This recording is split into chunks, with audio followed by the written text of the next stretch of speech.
হয়, বলুন আপনারাই তো ভক্ত, সেই প্রসাদ কতটা তৃপ্তিময় হয়। তাই ভক্তের বাসনা ভগবানের এঁঠো বদনে দিয়ে সেবা করবে। তাই সুদামা বলছে, কানাই আমি তোর এই উচ্ছিষ্ট খেতে চাই।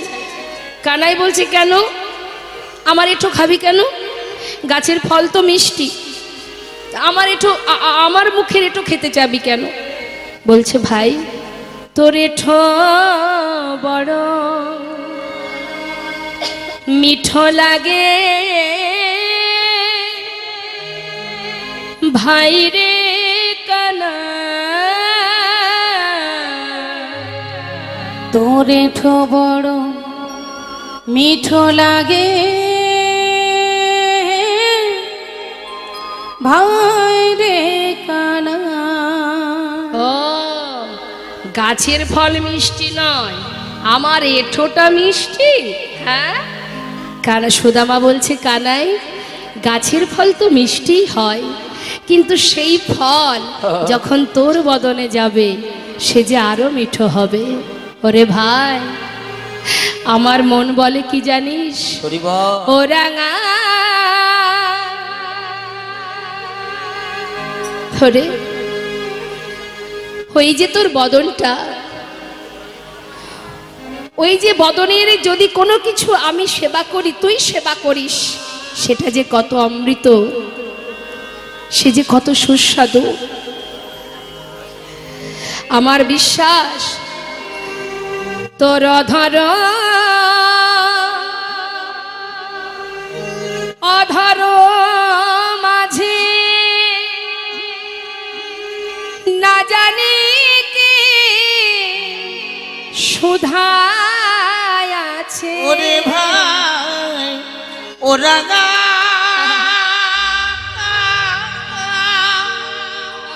ওই অধর মাঝে আর না জানি কি সুধা আছে। তাই খেতে খেতে আমার মুখ হতে তোকে দিতে হলো ভাই। তোর তোরে এঁঠো যেন মিঠো লাগে ভাই রে কানা। তোর এঁঠো বড় মিঠু লাগে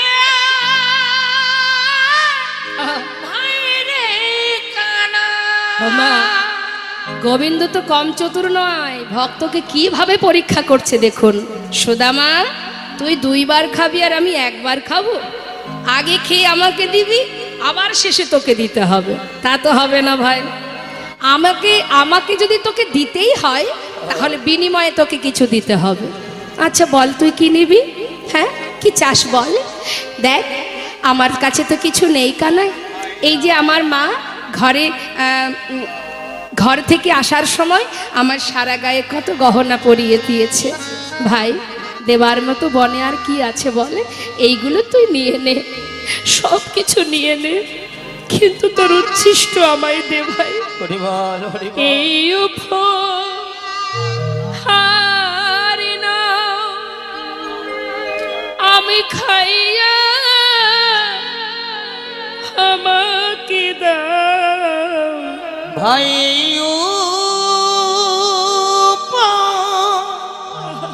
ওই হার নাও আমি খাইয়া আমাকে দাও। ও গোয়ে দাস উদ্ধবের বুকে, আহায়ে দাস উদ্ধবের মনে, সে যে কিছু পেতে চায়। তোর এঁঠো বড় মিঠো লাগে ভাই রে কানা। মিঠু লাগে ভাই রে কানা। মনের আনন্দে কানাই আর সুদামা দুজনে অম্র সেবা হলো। তারপর আবার কানাইকে নিয়ে ফিরে এলো। আর খেলবো না ভাই, যে খেলায় তোকে কাঁদতে হয়, চল। সঙ্গে করে নিল। কত আনন্দ বৃন্দাবনে, প্রতিদিন সখাদের নিয়ে নানাবিধ লীলা নানাবিধ খেলা করে। কিন্তু হঠাৎ হলো কি মা, গোটা বৃন্দাবন অন্ধকারে ছেয়ে গেল। কেন? কংস মহারাজ অক্রূরকে পাঠিয়ে দিল রথ দিয়ে। কেন? কানাই বলাইকে ধরে নিয়ে যাওয়ার জন্য। তাদেরকে প্রাণে বধ করবে, প্রাণে মারবে বলে। অক্রূর রথ নিয়ে চলে এলো বৃন্দাবনে। আসা মাত্রই দুইজনকে তুলে নিয়ে চলে গেল। যেই না দুই ভাইকে নিয়ে চলে গেল, গোটা বৃন্দাবন কানাই বলাই হারা হয়ে সমস্ত খেলা, সমস্ত লীলা, সমস্ত সুখ সর্বস্ব অন্ধকারে ছেয়ে গেল। এদিকে সুদামার অবস্থা কি? সে যে নিজের প্রাণের থেকে কানাইকে বেশি ভালোবাসে। আজ যখন কানাই চলে গেল বৃন্দাবন ছেড়ে, এই সুদামা পথে পথে কানাই কানাই কানাই বলে যখন ঘুরতে শুরু করে, পাগলের মতো ঘোরে, তখন তার পিতা মটকমণি তিনি পড়েছে চিন্তায়। ছেলে কি আমার কানাইয়ের জন্য পাগল হয়ে যাবে? কি করি এখন আমি? কোথায় আছে কানাই? তার সন্ধান যদি পেতাম, আমি সেখানে তাকে ছেলেকে রেখে আসতাম। মটকমণি ছেলের অবস্থা দেখে, তার লক্ষণ ভালো নেই দেখে, তাকে কানার কাছে আবার পুনরায় পৌঁছে দেবার জন্য তার পিতা মটকমণি খুঁজতে শুরু করলেন, কানাই কোথায় আছে। কিন্তু সর্বত্রে খুঁজছে, কোথাও তার সন্ধান পাচ্ছে না। বৃন্দাবনে নাই কৃষ্ণ, মথুরাতে নাই। বৃন্দাবনে নাই কৃষ্ণ, মথুরাতেও নাই। বৃন্দাবনে নাই কৃষ্ণ, মথুরাতেও নাই। মথুরাতে নাই কৃষ্ণ, দ্বারকাতে নাই। মথুরাতেও নাই কৃষ্ণ, দ্বারকাতেও ওই নাই। না মথুরায় নাই কৃষ্ণ, দ্বারকায় নাই। কোথায় বা আছে সে? কোথায় বা আছে সে? কোথায় বা আছে ওই সে? না কোথায় বা আছে সে? সুদামার প্রাণ কানাই কোথায় বা আছে সে? সুদামার প্রাণ কানাই কোথায় বা আছে ওই সে? না মথুরাতে নাই কৃষ্ণ, দ্বারকায় নাই। মথুরাতেও নাই কৃষ্ণ, দ্বারকাতেও নাই। বৃন্দাবনে নাই, মথুরায় নাই, দ্বারকায় নাই। কোথাও যখন নেই, তাহলে আছে কোথায়? চারিদিকে খুঁজে পাচ্ছে না, তাহলে গেল কোথায় কানাই? চিন্তা করছে। হঠাৎ কি হলো মা? গোবিন্দ আমার মথুরায় গেলেন। মথুরায় গিয়ে কংসকে বধ করলেন। সমস্ত মথুরাতে যারা কারাগারে বন্দী ছিল সবাইকে উদ্ধার করলেন। উদ্ধার করার পর কিন্তু গোবিন্দ আর বৃন্দাবনে ফিরে আসেননি। তিনি এসেছিলেন কোথায়? তার গুরুগৃহে। নিতাই গৌর হরিবল হরিবল। হরিবল। গুরুগৃহে, শান্তিপুনি মুনির আশ্রমে।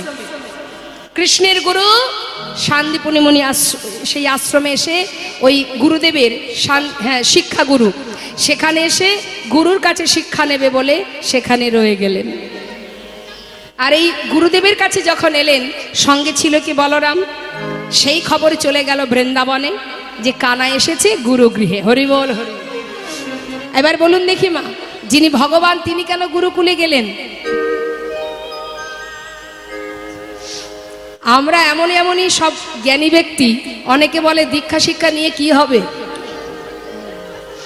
দীক্ষা নেওয়ার কোনো দরকার নেই। যদি দীক্ষা শিক্ষা না নিই তাতে কি আছে? আমি যদি সঠিক থাকি, ভুল কাজ না করি, সৎকর্ম করি, আমার দীক্ষার দরকার নেই। জেনে রাখবে, তুমি যদি গুরুমন্ত্র জপ না করো, আশ্রয় যদি না করতে পারো, তাহলে কোনোদিন তুমি গোবিন্দের ভক্ত হতে পারবে না। আশ্রয় তো করতে হবে বাবা। আশ্রয় না করলে বিষয় পাওয়া যায়? মনে করুন বাজার থেকে একটা আলমারি কিনবেন, আলমারিটা বিষয়। আর এই আলমারিটা কিনতে গেলে কাকে আশ্রয় করতে হবে? কি আশ্রয় করতে হয় মা?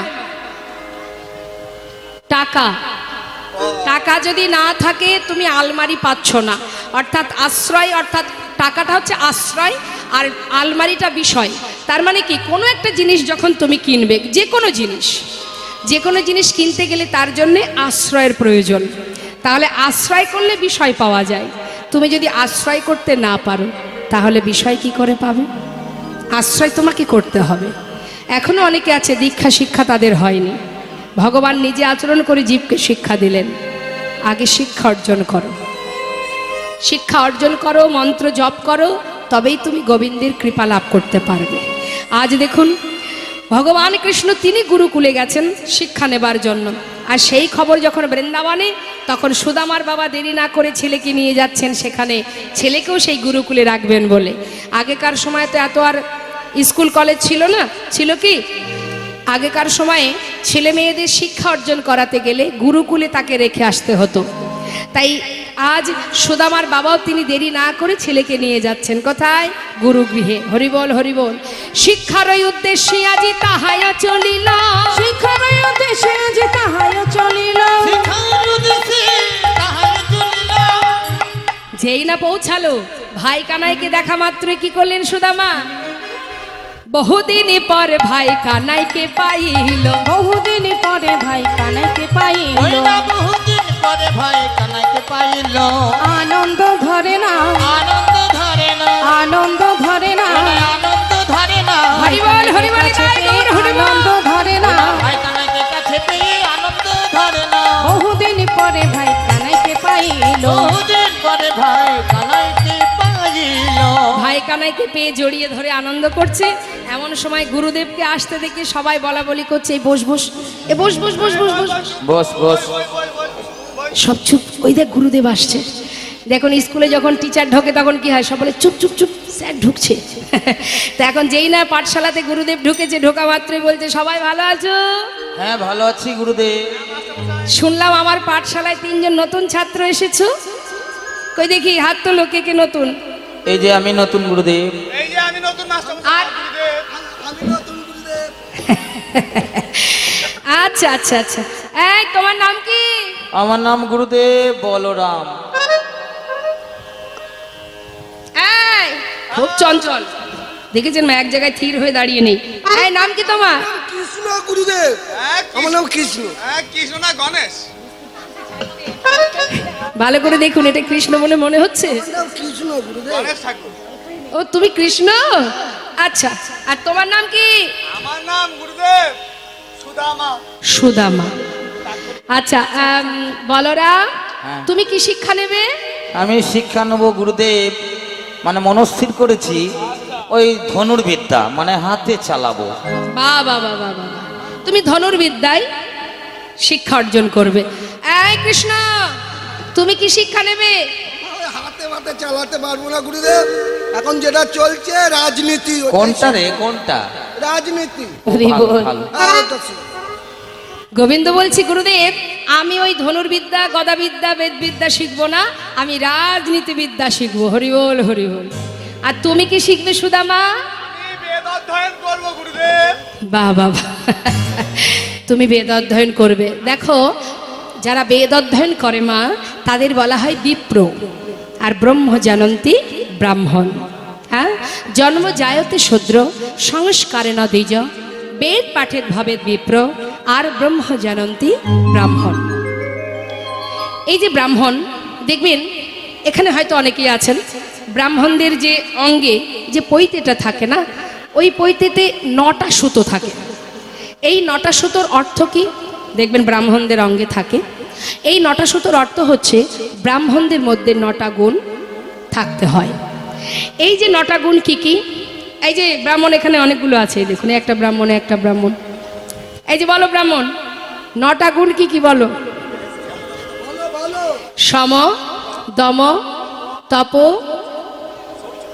শৌচ, ক্ষান্তি, জ্ঞান, বিশেষ জ্ঞান, আস্তিকাম, আর তাহলে এই যে 9টা গুণ বললেন, শান্ত প্রকৃতির হতে হবে। সম অর্থাৎ শান্ত, শান্ত ভাব।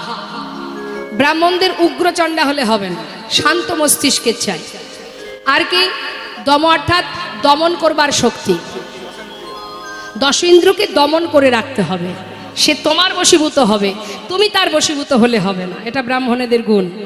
আর কি? তপ মানে তপস্যা করার শক্তি। শৌচ মানে বাবা পবিত্রতা, ওপরে সাবান দিলে ওপরটা পরিষ্কার হবে, কিন্তু পবিত্রতার অর্থ হচ্ছে ভিতরটা পরিষ্কার করতে হবে। নিতাই গৌর হরি বল। আর ক্ষান্তি মানে ক্ষমা করা। ব্রাহ্মণদের কর্ম হচ্ছে সবাইকে ক্ষমা করা। হ্যাঁ, অভিশাপ দেওয়া কিন্তু নয় তাদের কাজ। আস্তে। আর কি? আর্যবৎ মানে সরলতা। সবার প্রতি সমান দৃষ্টি থাকবে তার। আর কি বললেন? জ্ঞান। জ্ঞান অর্থাৎ যারা ব্রাহ্মণ হয় তাদের কিন্তু অনেক শ্লোক উচ্চারণ করতে হয়, যার কারণে তাদের জ্ঞান অর্থাৎ বিদ্যার প্রয়োজন। আর যখনই তুমি বিদ্যা অর্জন করবে, যে জ্ঞান অর্জন করবে, তখন তোমার বিশেষ জ্ঞানের অধিকারী হতে পারবে। আর আরেকটি লাস্টেরটা কি আছে? শেষেরটা হলো আস্তিকা, ভগবানের প্রতি একনিষ্ঠ ভক্তি। তাই গৌর হরিবল হরিবল। তাহলে এতগুলো গুণ ব্রাহ্মণদের মধ্যে থাকতে হবে, তবেই সে ব্রাহ্মণ। হ্যাঁ, তাই আজ এই যে বেদ অধ্যয়ন করছে সুদামা, চারটে বেদ। চারটে বেদ কি কি মা? ঋক, সাম, যজু, অথর্ব। এর আবার দুটো ভাগ আছে, কর্মকাণ্ড, জ্ঞানকাণ্ড। কর্মকাণ্ড অর্থাৎ যেটা দেখবে যজ্ঞ করার সময় আমরা যে অধ্যয়ন করি, যে মন্ত্র পাঠ করি, সেটাকে বলে কর্মকাণ্ড। আর জ্ঞানকাণ্ড যেটা পরমেশ্বর ভগবান লাভ করার জন্য যে অধ্যয়ন করা হয়, সেগুলোকে বলা হয় জ্ঞানকাণ্ড।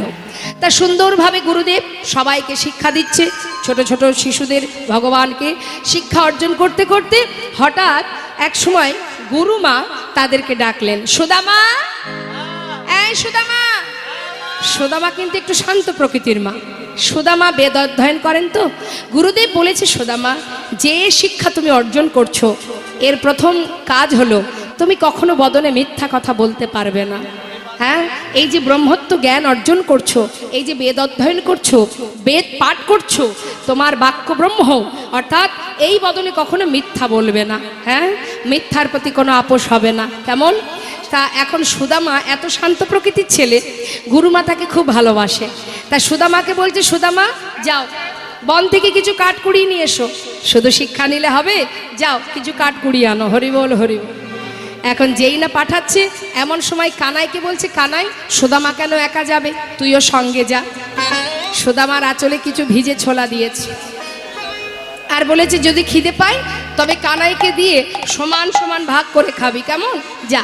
এই বলে দুইজনকে পাঠিয়েছে। সুদামার আনন্দ ধরছে না। কেন?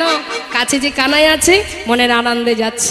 কৃষ্ণ আর সুদামারে পাঠাইল বনে, কৃষ্ণ আর সুদামারে পাঠাইল বনে, কৃষ্ণ আর সুদামারে পাঠাইল বনে।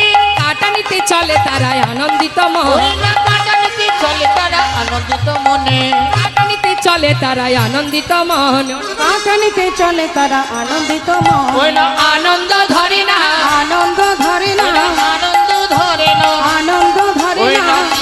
হরিবল হরিবল, নাই গৌর হরিবল।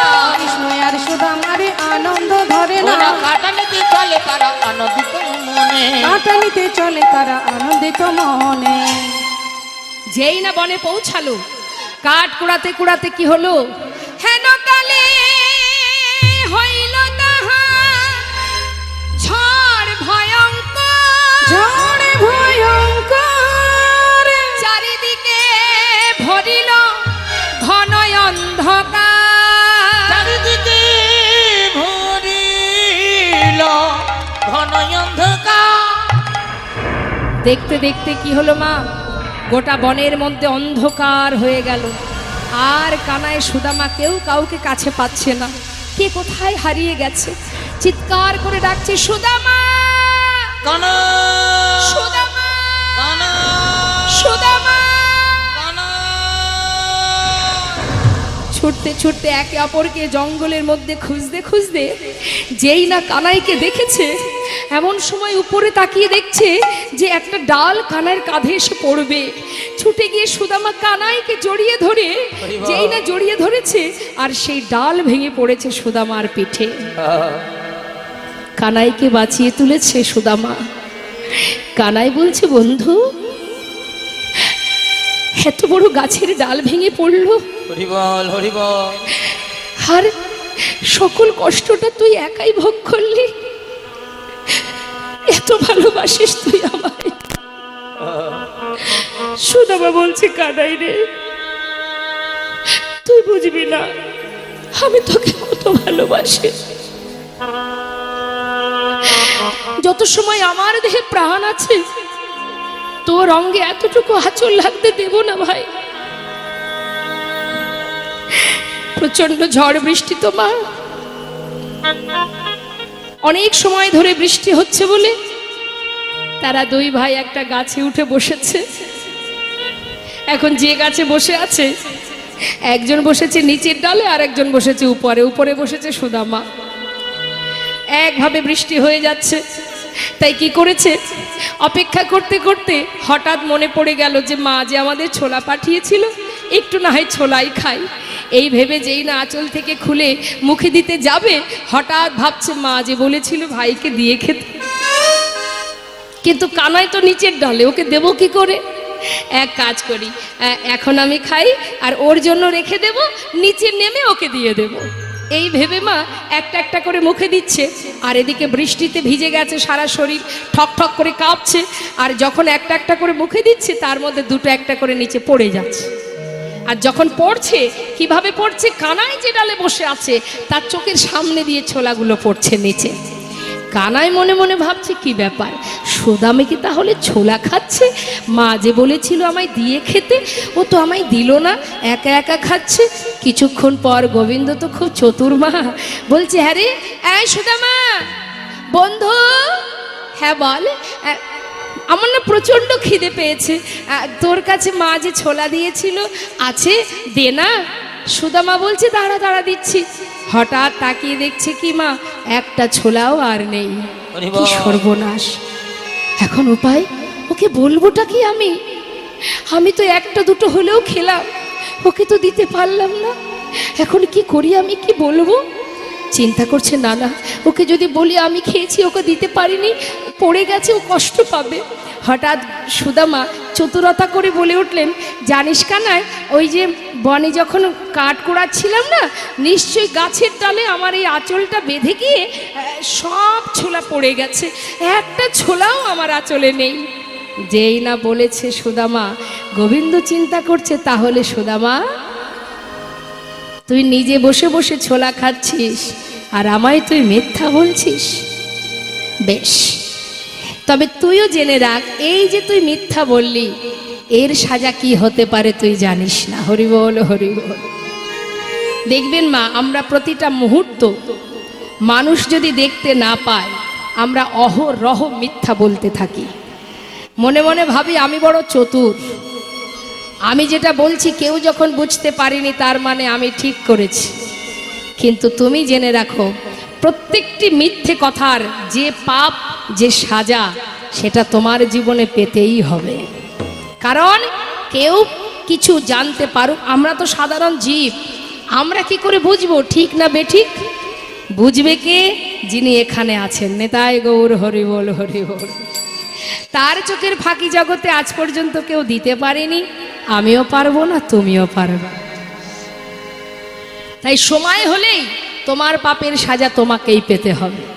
তুমি মনে করছো আমি কি ভুল করলাম, আমি তো কোনো অন্যায় করিনি, কিন্তু তুমি জানো না তুমি কি ভুল করেছো, তার জন্য সাজা তোমায় পেতে হবে। তার একটা ছোট প্রমাণ দিই, শুনুন তাহলে। এক কারখানার মালিক, তিনি 3 তলায় বসে বসে তার কর্ম করছে, আর কর্মচারীরা নিচের ঘরে কাজ করছে। হঠাৎ মালিক তার এই কাজের জন্য আসতে, কর্মসূত্রে কার সঙ্গে ফোনে কথা বলতে বলতে তার মাথাটা গরম হয়ে গেছে। মায়ের একটু মন দেবেন, দেখুন কর্মের ফল কিভাবে পেতে হয়, ভগবান কিভাবে দেয়। এখন যে মালিক কাজের জন্য কারোর সাথে কথা বলতে বলতে মাথা গরম করে বসে আছে, সেই মালিকের কাছে কর্মচারী গিয়েছে তার একটা বিশেষ দরকারের জন্য। এখন যেই না মালিকের কাছে গেছে, মালিকের তো প্রচণ্ড মাথা গরম, হ্যাঁ। এখন সে দাঁড়িয়ে বসে আছে, আর কর্মচারী গিয়ে তাকে গিয়ে বলছে, মালিককে যখন তার সমস্যার কথাটা বলছে, মালিক কিছুতে নিতে পারছে না, সহ্য করতে পারছে না। কিন্তু কর্মচারী সে বারবার বলছে দেখে মালিকের রাগ হয়ে গেছে, রাগের আগে কর্মচারীকে একটা চড় বসিয়ে দিয়েছে। আর যেই না চড় মেরেছে বাবা, কর্মচারী মনে মনে ভাবছে, আমি তো এসেছিলাম আমার দরকারে, মালিক আমাকে মারল কেন, আমি আর কাজ করব না। সে কিন্তু অকারণে মারটা খেলো, তাই না? এই যে মার দিল, সে বলবে আমার মাথা ঠিক ছিল না, মেরেছি। কিন্তু তুমি যেটা করছো এটা তো অপরাধ।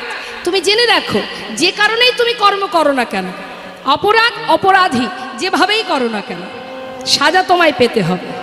তা এবার কি হয়েছে, যেই না মেরেছে সে ঘরে ফিরে গেছে। এখন ঘরে যেই ফিরে গেছে বাবা, দেখুন কি করে সাজা পাচ্ছে। এখন বাড়ির গিন্নি জিজ্ঞাসা করছে, স্বামী তুমি কাজ না করে চলে এলে তাড়াতাড়ি, তুমি কি ব্যাপার, কোথায় গিয়েছিলে, তুমি কি কারখানায় যাওনি? মালিকের কর্মচারী যে, তারও তো মাথা গরম। এখন তার গিন্নি বারবার বলছে বলে সেও একটা তার গিন্নিকে চড় বসিয়েছে। এবার গিন্নি চিন্তা করছে, মারলো আমাকে, ভালো কথা জিজ্ঞাসা করলাম, হ্যাঁ থাকবোই না এই সংসারে।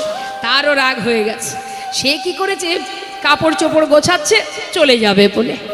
এখন যেই না ঘর থেকে বেরোবে, বড় ছেলে এসে ডাকছে, মা মা যাচ্ছ কোথায় ভর দুপুরে, খিদে পেয়েছে খেতে দাও। যেই বলেছে খেতে দাও, মারও তো মাথা গরম। মাও রাগে রাগে ছেলেকে একটা যেই না চড় বসিয়েছে, ছেলে চিন্তা করছে আমি খেতে চাইলাম, মা আমাকে মারলো, আজকে থেকে আর বাড়িতেই খাবো না। রাগে রাগে সে ঘর থেকে বেরিয়ে যাচ্ছে। দেখুন মারটা কোথা থেকে আসছে মা, পরপর। এবার যেই না নিচে নেমেছে, ছোট ভাই ছিল নিচে, সে বলছে, দাদা এই দাদা কোথায় যাচ্ছিস, আমি একটু যাব তোর সঙ্গে। দাদারও তো মাথা গরম, সে বলছে তুই যাবি, আমার সঙ্গে যাবি। সেও রাগে রাগে একটা ভাইকে চড় মেরেছে। ভাইকে যেই মেরেছে, ভাই তো আর পাল্টা দাদাকে মারতে পারছে না। সে কি করবে, তারও রাগ, সে তার রাগটা কোথায় দেবে। এবার পাশে একটা কুকুর শুয়েছিল, একটা লাঠি জোগাড় করে কুকুরটাকে ধরে মেরেছে। আর কুকুর মার খেয়ে সেখান থেকে উঠে চিৎকার করতে করতে রাস্তায় গেছে। এবার রাস্তায় গিয়ে সেই কুকুর সে একজনকে কামড়ে দিয়েছে। কাকে কামড়িয়েছে জানেন মা? সেই কারখানার মালিক। নিতাই গৌর হরিবল হরিবল। এবার বুঝুন একটা চড়ের ফল, এক কুকুর কামড়ালে তার কত কষ্ট পেতে হয়। তাই মাগো, ভগবান কিভাবে কখন কাকে সাজা দেবে, এই সাজার কারণটা তোমার কর্ম। তার জন্য তিনি নন, তিনি তোমাকে দিচ্ছে, তোমার কর্ম অনুযায়ী ফল পাচ্ছ। তবে যদি কখনো কষ্ট পাও, জেনে রাখো, যদি কখনো কষ্ট পাও, ভাববে না, ভগবানকে কটু কথা বলবে না। কেননা আজকে যদি আমি কষ্ট পাই, দুফোঁটা চোখের জল যদি আমার এই চোখে আসে, দুফোঁটা জল যদি পড়ে, জানবে আমার জীবনের অপরাধ খণ্ডন হয়ে যাচ্ছে। হরিবল হরিবল। আর যত কষ্ট পাবো, তত জীবনের হাজার হাজার অপরাধ দূরীভূত হয়ে যাবে মা। একদিন সমস্ত অপরাধ থেকে মুক্তি পেয়ে, সমস্ত জ্বালা যন্ত্রণা থেকে মুক্তি পেয়ে, একদিন আমরা আমার গোবিন্দকে চিনতে পারবো, তার ভক্ত হতে পারবো এবং তার চরণে আশ্রয় পাব। যদি তার প্রতি আমাদের বিশ্বাস ভরসা থাকে, বিশ্বাস করো। আর ভগবান যদি বলো কোথায় তিনি, ভগবান কোথায়, ভগবানকে পাবো কি করে? অনুভব করো। অনুভব ছাড়া বুঝতে পারবে না। যেমন মনে করুন মা, একটা সুন্দর কথা বলি, আপনার জীবনে যদি কষ্ট আসে, কষ্ট কি দেখা যায়? যায় না। কেউ বলতে পারবে যে কষ্টের ওজনটা কতটা, কত রকমের, মানে কষ্টটা কত ওজনের, কত পরিমাণ? বোঝা যায় না। এটা আপনার অনুভব যে কতটা কষ্ট হচ্ছে, তাই না? এটা যেমন দেখা যায় না। যদি আপনার হাজারো কষ্ট, আপনাকে যদি ডাক্তারখানা নিয়ে যাওয়া হয়, ডাক্তার যদি কেটে কেটে টুকরো করে দেয়, ডাক্তার তিনি কি বলতে পারবে যে তোমার কতটা, কত কেজি ওজনের কষ্ট ছিল মনে? তাহলে কষ্ট যেমন দেখা যায় না, অনুভব করতে হয়, ভগবানকেও অনুভব করতে হয়। যেদিন তোমার অনুভূতি শক্তি তৈরি হবে, যেদিন তুমি তোমার ভগবানকে জানতে পারবে, বুঝতে পারবে, যেদিন অনুভব করতে পারবে যে সে আছে, সে তোমার কাছে আছে, তোমার জীবনে কষ্ট আসার আগে সে তোমার কাছে এসে হাজির হবে। নিতাই গৌর হরিবল হরিবল। এখানে আছে সে, অহরহ তোমার কাছে আছে। অনুভব করো, বুঝতে শেখো, তখন তুমি দেখতে পাবে প্রতিটি পাতায় পাতায়, প্রতিটি রন্ধ্রে রন্ধ্রে, প্রতিটা জায়গায়, প্রতিটা জিনিসের মধ্যে তিনি তোমার কাছে আছে। আমার হিয়ার মাঝে, বিশ্বকবি রবীন্দ্রনাথ ঠাকুর বলেছিলেন, লুকিয়েছিলে দেখতে আমি পাইনি, তোমায় দেখতে আমি পাইনি।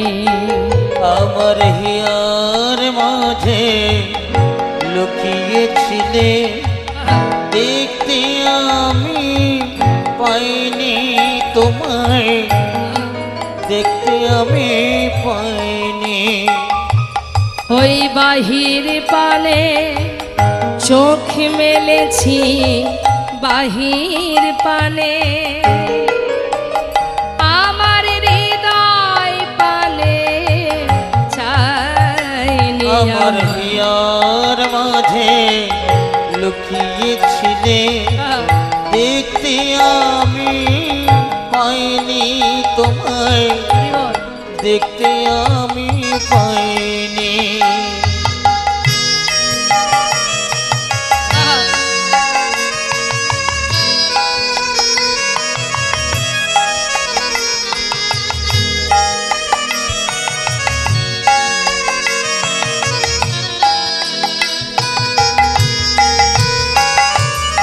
আমার সকল ভালোবাসায় সকল আঘাত সকল আশায় আমার সকল ভালোবাসায় সকল আঘাত সকল আশায়।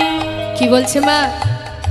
তুমি যেমন আশাতেও আছো, তেমন তুমি ভরসাতেও আছো, তুমি আঘাতেও আছো, তুমি সুখেও আছো, তুমি সর্বক্ষণ আছো আমার কাছে। আমি তোমার কাছে যাইনি দয়াময়।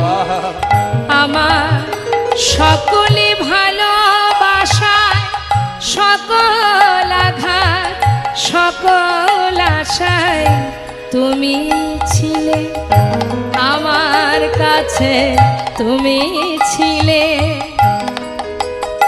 আমি তোমার কাছে যাইনি। আমার নিতাই গৌর হরি বল হরি বল। লুকিয়েছিলে, দেখতে আমি পাইনি তোমায়, দেখতে আমি পাইনি। আমার হিয়ার মাঝে লুকিয়েছিলে, দেখতে আমি পাইনি তোমায়, দেখতে আমি পাইনি। তাই ফাঁকি ঝুঁকি অন্য কোথাও চলবে, ভগবানের কাছে নয়। ভগবান কি করলেন? কোনো কথা না বলে সুদামাকে বললেন, সুদামা বেশ কি আর করা যাবে ভাই। এবার বৃষ্টি বন্ধ হবার পর বন থেকে কাঠ কুড়িয়ে ঘরে ফিরে এলো বাবা। ঠিক তার পরের দিন গোবিন্দ ডাকছে, এই বন্ধু এদিকে আয়। কাছে ডেকে নিয়ে বলছে, সুদামা তুই তো আমাকে অনেক ভালোবাসিস। আচ্ছা ভাই, কতটা ভালোবাসিস? সুদামা বলছে, অনেক, আমার প্রাণের থেকে বেশি ভালোবাসি। আচ্ছা আমি যদি তোর কাছে কিছু চাই আমাকে দিবি? কেন দেব না, তুই বল কি চাস। আমার প্রাণ চাইবি? তবে তোকে প্রাণটাও দিয়ে দেব। না না, প্রাণ দিতে হবে না। শোন, ওই দেখ রন্ধনশালায় আমার গুরুমা নাড়ু তৈরি করে রেখেছে। তুই তো জানিস আমি একটু নাড়ু খেতে ভালোবাসি। জানা ভাই, আমার জন্য দুটো নাড়ু নিয়ে আয়। সুদামা বলছে, এই কথা? আচ্ছা ঠিক আছে, তুই বস, আমি গুরুমাকে গিয়ে বলবো, গুরুমা আমাকে যেই দেবে তোকে দিয়ে দেব। না না, ওইভাবে আনা যাবে না।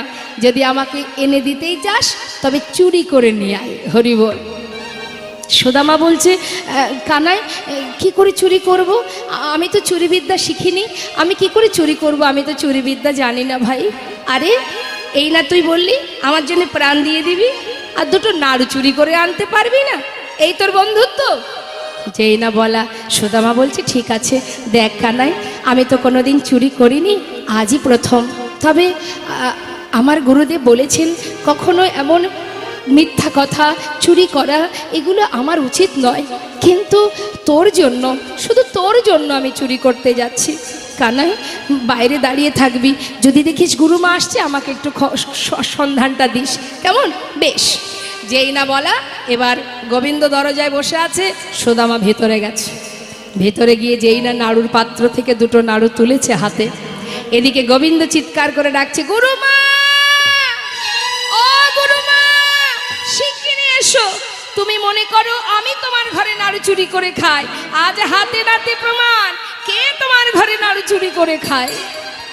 যেই না বলা, সুদামা ভয়ে ছুটতে ছুটতে ঘর থেকে বাইরে এসে ভাই কানার কাছে এসে বলছে, কানাই এ তুই কি করলি কানাই?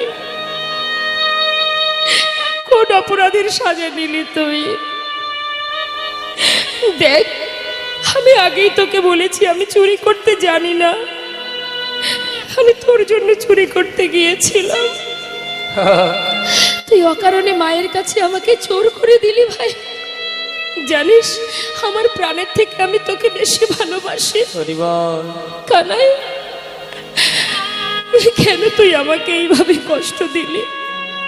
বেশ, তবে তুইও শুনে রাখ, আমি প্রাণের থেকে তোকে বেশি ভালোবাসি। আজ এই গুরুকুলে দাঁড়িয়ে আমি তোর সামনে প্রতিজ্ঞা করলাম, জানিস আমার মা বলে তুই নাকি ভগবান, তোর কাছে যে যা চাই তুই নাকি তাই দিস। আমি তো জানি না, আমি শুধু তোকে বন্ধুরূপে ভালোবাসি। তবে যদি তুই ভগবান হয়েও থাকিস, শুধু তোর কাছে আমার একটা প্রতিজ্ঞা কানাই, জীবনে যদি আমার হাজারো দুঃখ কষ্ট আসে, আমার জীবনে যদি দারিদ্রতা আসে, আমি অভাব কষ্টে দুঃখে যন্ত্রণায় যদি কোনোদিন মারাও যাই, আমি কোনোদিন তোর কাছে দুহাত পেতে কিচ্ছু চাইব না। হরি বল, হরি বল। কানাই মৃদু হেসে বললেন, সুদামা বেশ তো বললি তো এমন কথা, তাহলে তুইও শোন। তুই যদি আমার কাছে কিছু না চাস, আমিও প্রতিজ্ঞা করলাম যতদিন তুই না চাইবি ততদিন আমিও তোকে দেব না। তাই গৌর হরি বল, হরি বল, হরি বল। ভক্ত ভগবানের মধ্যে প্রতিজ্ঞা হলো মা। কিছুদিন পর গুরুদেব বললেন, তোমাদের শিক্ষা সম্পূর্ণ, তোমরা এবার ঘরে ফিরে যাও। সবাই পরিপূর্ণ শিক্ষা অর্জন করে যে যার ঘরে গেল, কিন্তু গোবিন্দ চলে গেলেন দ্বারকায়। নেতাই গৌর হরি বল। সুদামা চলে গেল আপন ঘরে। তার পিতার আনন্দ ধরে না।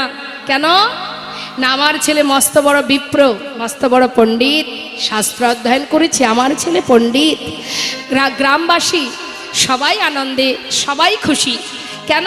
সত্যি সুদামা মস্ত বড় পণ্ডিত, আমাদের গ্রামের গর্ব, আমাদের গ্রামের অহংকার সুদামা। এই সুদামাকে গ্রামের একটা পাঠশালায় ছোট ছোট বাচ্চাদের শিক্ষা দেয়। মোটকমণির আনন্দ ধরে না। সন্তান ভালো কিছু করলে মা বাবার তো আনন্দ হবে। শুধু মা বাবা কেন, দেখবেন গ্রামেরও অনেক ব্যক্তি আছে, গ্রামের কেউ যদি একটি ভালো কাজ করে সবাই খুশি হয়। তাই মোটকমণি সে কি করেছে, ছেলের উপযুক্ত বিবাহের বয়স হয়েছে দেখে এক সুকন্যার সন্ধান করে মা তার সঙ্গে বিবাহ দিয়েছে। একবার উলুধ্বনি, নতুন বউ ঘরে আসছে। হ্যাঁ,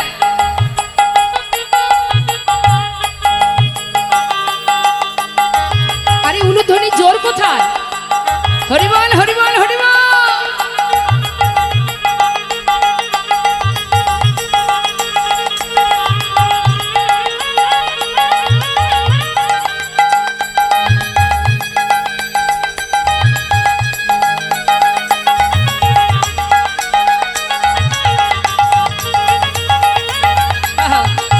উলুধ্বনি, উলুধ্বনি।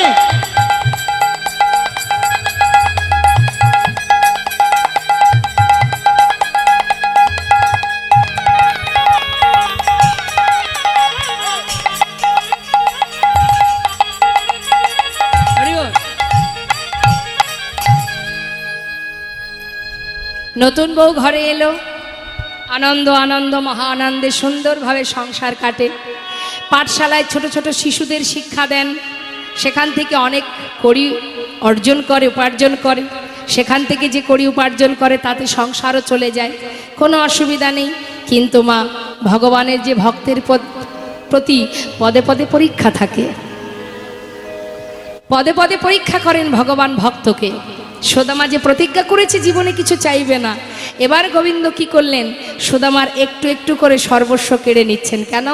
দেখি বন্ধু কতদিন আমার কাছে না চেয়ে থাকতে পারে। হরিবল, হরিবল। এটা পরীক্ষা মা।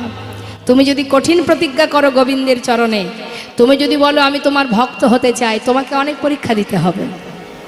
পরীক্ষায় আমরা অনেক সময় পদস্খলন হয়ে যায় আমাদের, আমরা পারি না।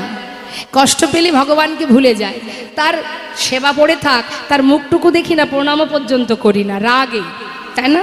হ্যাঁ, তার প্রতি রাগ হয়, অভিমান হয়। কিন্তু মাগো, ভক্তকে তো পরীক্ষা দিতেই হবে, পদে পদে পরীক্ষা। আর ভগবানকে যারা ভালোবাসে তাদের সারা জীবন কষ্ট পেতে হয়, এটা জেনে রাখুন।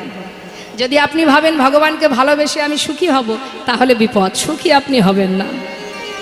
কারণ চিন্তা করে দেখুন, ভগবানের সহধর্মিণী যে রাম অবতারে মা সীতা, যিনি ভগবানের সহধর্মিণী, তার তো সুখের শেষ হওয়ার কথা নয়। তাকে যেতে হয়েছিল বনবাসে। বনবাস থেকে আসার পর তার হলো অগ্নি পরীক্ষা। অগ্নি পরীক্ষার পরেও কিন্তু তার নিস্তার হলো না, তাকে পাতালে চলে যেতে হলো। কি গো মা, তাই তো? তাহলে ভগবানের সহধর্মিণী, তার কষ্ট কেন হবে? শুধু তাই নয়, এই কলিযুগে মহাপ্রভুর বামে কে? ভগবান গৌরহরির বামে কে? মা বিষ্ণুপ্রিয়া। প্রভু তো চলে গেলেন সন্ন্যাসী হয়ে, আর সারা জীবন কাষ্ঠবিগ্রহ সেবা করে গেলেন মা বিষ্ণুপ্রিয়া। চার দেওয়ালের মধ্যে বাধা থেকে সারাদিনে মহামন্ত্র জপ করতেন। দেখুন মা, ভজন কাকে বলে? সারাদিন মহামন্ত্র জপ করত, মানে হরিনাম মহামন্ত্র। 16 নাম 32 অক্ষর শেষ হলেই একটা করে তন্ডুল মানে চাল আলাদা করে করে রাখত। এইভাবে সারাদিনে যতবার মহামন্ত্র জপ করত ততবার তন্ডুল আলাদা করত।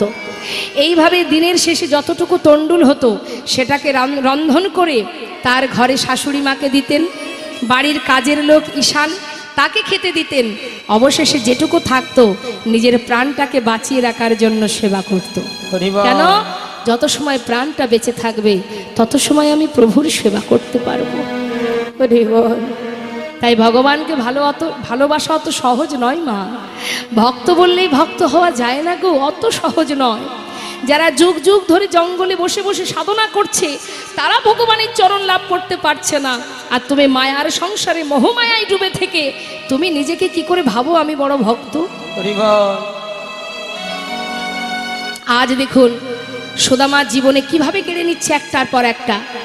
সুদামা ওই যে ছোট ছোট বাচ্চাদের শিক্ষা দিত মা, আর সংসারের মধ্যে তার সন্তান হলো। বেশ সন্তানদের নিয়ে সুখে স্বাচ্ছন্দ্যে জীবন কাটে। দেখতে দেখতে তার প্রথম ভগবান পরীক্ষা করলেন কি? তার মাতা পিতাকে নিয়ে নিলেন। মাতা পিতা বিয়োগ হলো। যেই মাতা পিতা বিয়োগ হলো, সংসারের পুরো দায়িত্ব এবার সুদামার কাঁধে। সুদামা পাঠশালায় শিক্ষা দিয়ে যা পায় তাতে সংসারে কোনো রকমে যায় কেটে। ভগবান কিছুদিন পর তার ওই পাঠশালাটাও বন্ধ করে দিল। নিতাই গৌর হরি বল হরি। যেই না পাঠশালাটা বন্ধ হয়ে গেল, ছোট ছোট শিশুদের কি খাওয়াবে, কিভাবে অন্ন জোটাবে? সুদামা দেরি না করে ভিক্ষার ঝুলি কাঁধে নিলেন। নিতাই গৌর হরি বল। গুরুদেব বলেছিল কখনো মিথ্যা কথা বলবে না, অন্যায় কাজ ভুল কাজ করবে না। তাই তার সততা রেখে পাঠশালা বন্ধ হয়ে গেছে বলে ভিক্ষার ঝুলি কাঁধে তুলে নিয়ে দাঁড়ে দাঁড়ে ভিক্ষা করে। যা তন্ডুল পায় তাতেই সংসারে দিন কাটে, কোনো দিন পায় কোনো দিন পায় না। এইভাবে দিন যেতে যেতে সুদামার পিতৃ সম্পদ বলতে যা ছিল মা সব শেষ হয়ে গেল। সব কিছু হারিয়ে ওই সন্তানদের নিয়ে, স্ত্রীকে নিয়ে গাছতলায় সে সার করল। এত কষ্টের পরেও আপনি কি ভগবানকে আর ডাকবেন? যে ভক্ত হবে সে ডাকবে। সুদামার নিঃশ্বাসে প্রশ্বাসে কৃষ্ণ কৃষ্ণ কৃষ্ণ কৃষ্ণ, বদনে কৃষ্ণ নাম। আমি হরি চরণ সারি করেছি, তাই হরি হরি বলবো ভাই। আমি হরি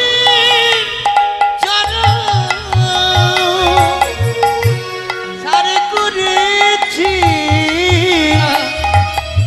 মুখে হরি হরি বলবো তাই। হরি বিনা এ জগতে হরি বিনা বলো এ জগতে আমার আর কেহ না। হরি হরি বল হরি বল। করেছে হরি হরি বলে গোপাল। হরি চরণ সার করেছি, হরি হরি বলবো তা। গাছতলাতে দিন কাটে, ঝড় বৃষ্টি চলে যায় মাথার উপর দিয়ে। দেখুন মা কি অবস্থা সুদামা, তার সন্তানদের অঙ্গে কোনো বসন নেই, স্ত্রীর পরনে একটা মাত্র বস্ত্র, তাও সর্বত্রে ছেঁড়া। এমনই সতীলক্ষ্মী এই স্ত্রী, যার নাম সুশীলা, যিনি শিবের পূজা করতেন, ভগবানকে সেবা দিয়ে বলতেন, হে প্রভু, যদি তুমি কখনো কারোর ঘরে আমাকে পাঠাও, এমন স্বামী যেন আমার জীবনে হয়, সে অর্থশালী না হোক, আমার কোনো দুঃখ নেই, শুধু সে যেন সত্যবাদী হয়। পেয়েছেও তাই, সুদামা সদা সর্বদাই সত্য কথা বলেন।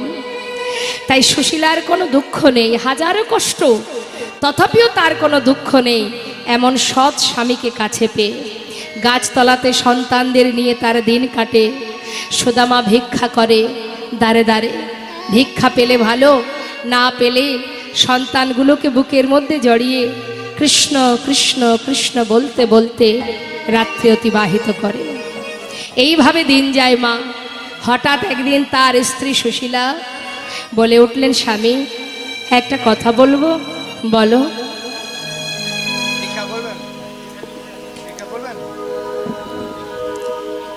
স্বামী, শুনেছি তোমার বন্ধু সে নাকি দ্বারকার রাজা, আবার এও জানি সে নাকি ভগবান। আচ্ছা স্বামী, যে তোমার বন্ধু সে তো ভগবান, সে রাজা, তাহলে তুমি কি পারো না স্বামী আমাদের জন্য, সন্তানগুলোর জন্য একটু তার কাছ থেকে কিছু চেয়ে আনতে? সুদামা বলছে, সুশীলা যা বলেছো বলেছো, আর বলো না।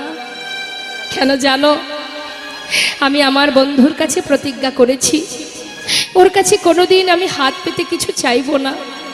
আর আজ বিপদে পড়েছি বলে বন্ধুর কাছে হাত পাতবো?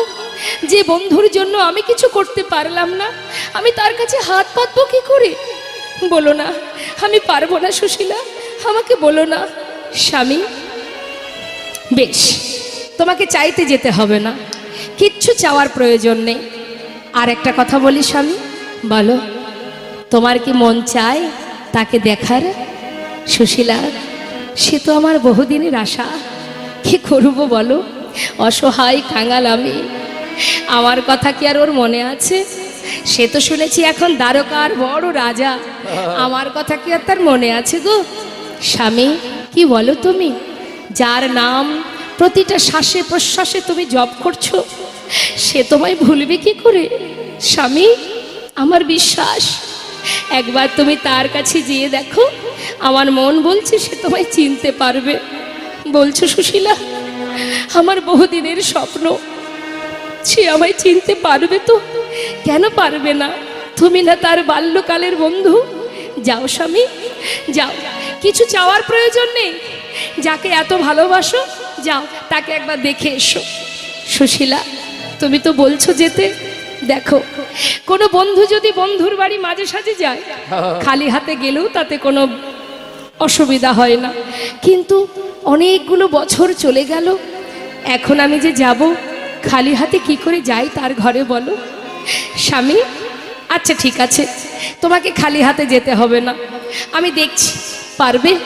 পারবে সুশীলা? যদি কিছু এনে দিতে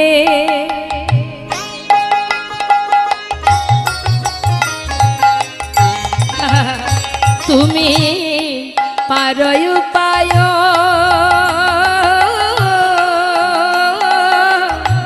যদি কিছু এনে দিতে তুমি পারো উপায়, তবে সে করিতে পারি দ্বারকায় গমন ওই না।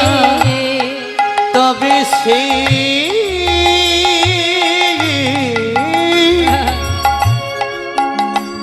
করিতে পারি ওই দ্বারকায় গমন। কিছু এনে দিতে পারবে কি? কিছু এনে দিতে পারবে কি? আমার প্রাণের ভাই কানাইয়ের লাগি কিছু এনে দিতে পারবে কি? আমার প্রাণের ভাই কানাইয়ের লাগি কিছু দিতে পারবে কি? তবে সেই করিতে পারি ওই দ্বারকায় গমন আমি। তবে সেই করিতে পারি ওই দ্বারকায় গমন। স্বামী, তুমি নিশ্চিন্তে থাকো, আমি কোনো না কোনো উপায় নিয়েই তবে আসবো। থাকো তুমি ঘরে, আমি দেখছি। দেখুন মা, ধনী পরিবারের কন্যা কিন্তু সুশীলা আজ সে গোবিন্দের জন্য সবার ঘরে ঘরে গিয়ে, পাড়ায় পাড়ায় দরজায় গিয়ে গিয়ে ভিক্ষা করছে। কার জন্য? ভগবানের সেবার জন্য। আজ এই মন্দিরের ভক্ত যারা আছেন তারাও যাচ্ছে আপনাদের কাছে ভিক্ষার থালি নিয়ে। আপনারাও যেহেতু সুদামা যাবে আজ গোবিন্দ সেবায়, তাই আপনারাও সেই জন্যই আপনারাও এই ভিক্ষার যে পাত্র নিয়ে যাচ্ছে, আপনারা ওই পাত্রে ভিক্ষা দিন ভগবানের সেবার জন্য। এই সেবা গোবিন্দ সেবায় লাগবে। নতুন সবাই মিলে কেউ কিন্তু বঞ্চিত করবেন না, হ্যাঁ, সবাই দেবেন। দেখি হাত তুলে হরিবল হরিবল নিতাই গৌর হরিবল। যাচ্ছে আপনাদের কাছে। ওমা বসুন বসুন। কি হলো, বাড়ি যাচ্ছেন? চিন্তা করছে আর রাত জেগে লাভ নেই, ঠান্ডা ঠান্ডা আবহাওয়া, এবার একটু ঘুমায়, শরীর ভালো থাকবে। কি মা? ও, কেউ মনে হয় চলে গেছে। কেউ চলে গেছে? কেউ যায়নি? আমি তো আছি। বসুন বসুন। দাঁড়িয়ে আছে, কতক্ষণে যাব? আর তো একটুখানি মা, দূরে হলে চলে যান, বাধা দেব না। আমি বলছি বটে, আমি তো জানি না আপনার বাড়ি কত দূরে। আর যদি এই এলাকার হন তাহলে যাবেন না, বসুন। তা এবার কি হয়েছে মা? সুশীলা ভিক্ষা করছে, আপনাদের কাছে যাচ্ছেন আমার বাবা, তিনিও ভিক্ষা করতে। আপনারা ভিক্ষা দিন আর আস্বাদন করুন। সুশীলা গিয়ে দাঁড়ে দাঁড়ে ভিক্ষা করছে। না থাকলে কোথায় পাবে? জয় নিতাই জয় গো। হ্যাঁ দেবেন, গাড়ি ভাড়াটুকু রেখে বাকিটা গোবিন্দের জন্য দিয়ে দিন। হ্যাঁ হরিব, কৃপণতা করবেন না কিন্তু, কারণ তিনি জানেন আপনার কাছে কত আছে। হ্যাঁ, তা যাচ্ছে। আর কি বলছি, সবার দ্বারে গিয়ে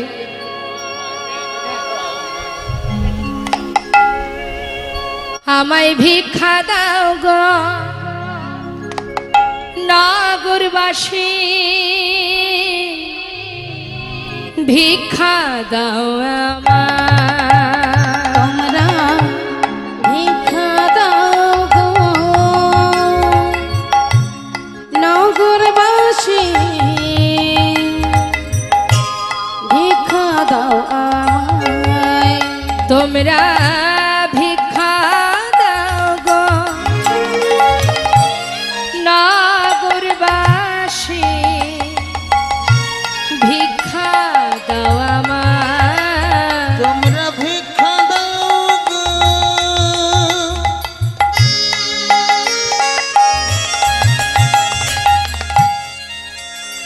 ও গো নগরবাসী, হরি বল।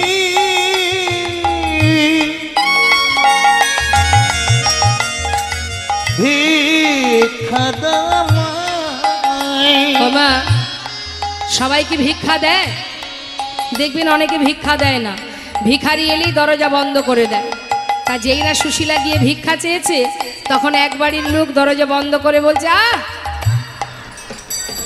কোথা থেকে সব নিত্য নতুন ভিখারি যে উদয় হয়, এ আবার কোথা থেকে এলো রে বাবা, একে তো আগে কখনো দেখিনি। হ্যাঁ, এই নতুন নতুন ভিখারির জ্বালায় কি গ্রাম ছেড়ে চলে যাব? এই যে যাও যাও যাও, অন্য বাড়ি যাও, এ বাড়ি ভিক্ষা হবে না। তাড়িয়ে দিল। আবার পাশের বাড়ি গেছে। মা আমায় ভিক্ষা দাও গো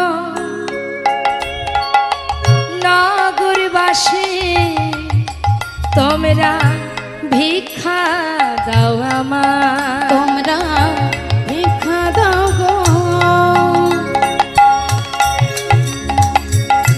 নগরবাসী, ভিক্ষা দাও আমায়। সে আবার বলছে এদিকে এদিকে, এই বউটাকে মনে হচ্ছে কোথায় দেখেছি মনে হচ্ছে। হ্যাঁ, ভালো করে এটা সুদা মারবো, সুদা মারবো। ও দেখতে সুন্দর, ওই জন্য পাঠিয়েছে। আচ্ছা, মানে নিজে ভিক্ষা করে পায় না বলে আজকে বউটাকে নামিয়ে দিয়েছে পথে। এই যে যার স্বামী সত্যবাদী সে কেন দাঁড়ে দাঁড়ে ভিক্ষা করে খাবে? হ্যাঁ, আমরা অনেক কষ্ট করি, রোজগার করি, পরিশ্রম করি, তবে আমাদের খাওয়া জোটে। হ্যাঁ, আর তোমরা ভিক্ষা করে করে খাবে? যাও যাও, কর্ম করে খাও, ভিক্ষা হবে না, অন্য বাড়ি যাও। নিতাই গৌর হরি বল হরি বল। যেই না বলেছে মা, তখন সুশীলা বললে দেখো ঠিকই বলেছ, আমার স্বামী সত্যবাদী, সে যেমন মিথ্যা বলে না, আমি তার সহধর্মিণী, আমিও তোমায় মিথ্যা বলবো না। জানো আজ আমি কেন ভিক্ষায় এসেছি? শুনে নাও। আজি তোমাদের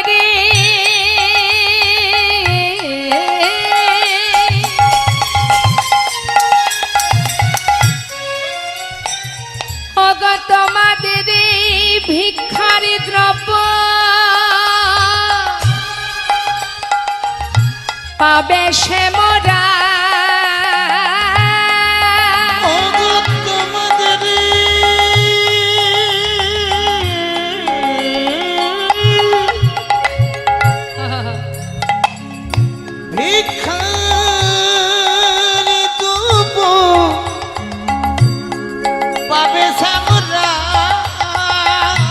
ভিক্ষা দাও আমার। নগরবাসী, ভিক্ষা দাও আমায়। তোমরা ভিক্ষা দাও আমায় একবার, ভিক্ষা দাও আমায়। দেখবেন মা, একই গ্রামের মধ্যে বিভিন্ন রকমের মানুষ বাস করে, কেউ ভিক্ষা দেয় কেউ দেয় না। হ্যাঁ, তো যেই না শুনেছে যে গোবিন্দ সেবায় লাগবে, এই কথা শুনে যারা গোবিন্দকে ভালোবাসে, কৃষ্ণ ভক্ত যারা, তারা কি করেছে, ঘর থেকে শুকনো চিড়ে তার আঁচলে ভিক্ষা স্বরূপ দিয়ে গেছে। কয়েক বাড়ি থেকে শুকনো চিড়ে ভিক্ষা করে এবার সেই চিড়েগুলো মনের আনন্দে ঘরে নিয়ে গিয়ে এবার গোবিন্দ সেবার জন্য সেই চিড়েগুলোর একটা পুটুলি বেঁধেছে। এবার নিজের পরনে যে বসনটা আছে সেই বসনের কিছুটা অংশ ছিঁড়েছে মা, আর কোথায় পাবে বস্ত্র, তাই সেই বসনের কিছুটা অংশ ছিঁড়ে একটা সুন্দর পুটুলি বেঁধে স্বামীর হাতে দিয়ে বলছে, স্বামী আজকের যে ভিক্ষা আমি করেছি, এই ভিক্ষার একটা দানাও তুমিও খাবে না, আমিও নয়, আমার সন্তানদেরও দেব না। যার জন্য ভিক্ষা করা, আজকের এই দান, আজকের এই ভিক্ষা তুমি তার জন্য নিয়ে যাও। যাও স্বামী। সুদামার আনন্দ ধরছে না মা, বন্ধুর জন্য কিছু না কিছু তো পেয়েছে, সেটুকু বুকের মধ্যে করে নিয়ে সুশীলা সন্তানদের কাছ থেকে বিদায় নিয়ে এবার চললেন দ্বারকার দিকে। পথের পরে পথ হেঁটে চলেছে মা, পথ চেনে না, কাউকে জানে না, ডেকে ডেকে সকলকে ডেকে জিজ্ঞাসা করে করে যাচ্ছে। পথে যাচ্ছে আর ডাকছে কানাইকে, কানাই রে, বড় আশা করে যাচ্ছি ভাই, একটি বার তুই দেখা দিস। ও কানা, একবার আমায় দেখা দে কানাই, দেখা দে রে, একবার দেখা দে রে ভাই কানাইয়া, দেখা দে আমায়, একবার দেখা দে রে,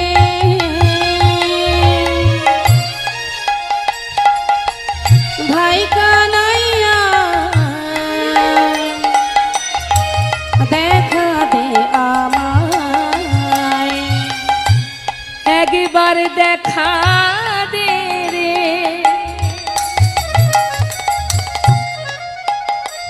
দেখা দে,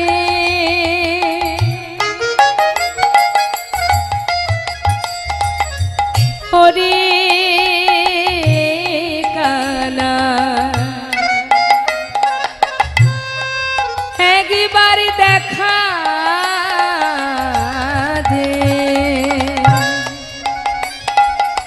দেখা দে দে দে রে।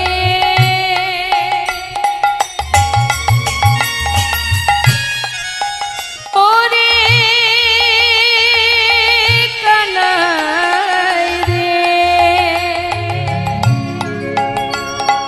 ওরে আমার প্রাণের ভাই, একবার দেখা দে দেখা দে। দেখা দে কানাই,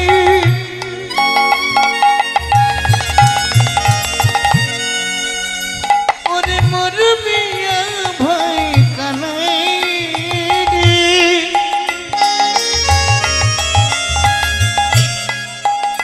ওরে আমার প্রাণের ভাই, একবার দেখা দে রে।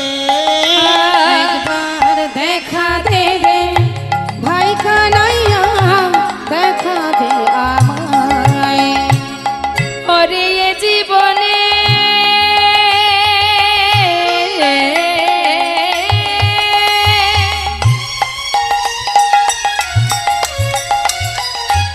কতদিন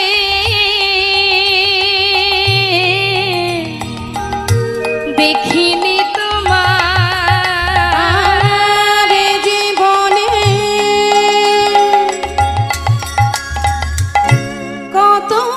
কতদিন দেখিনি তোমায়।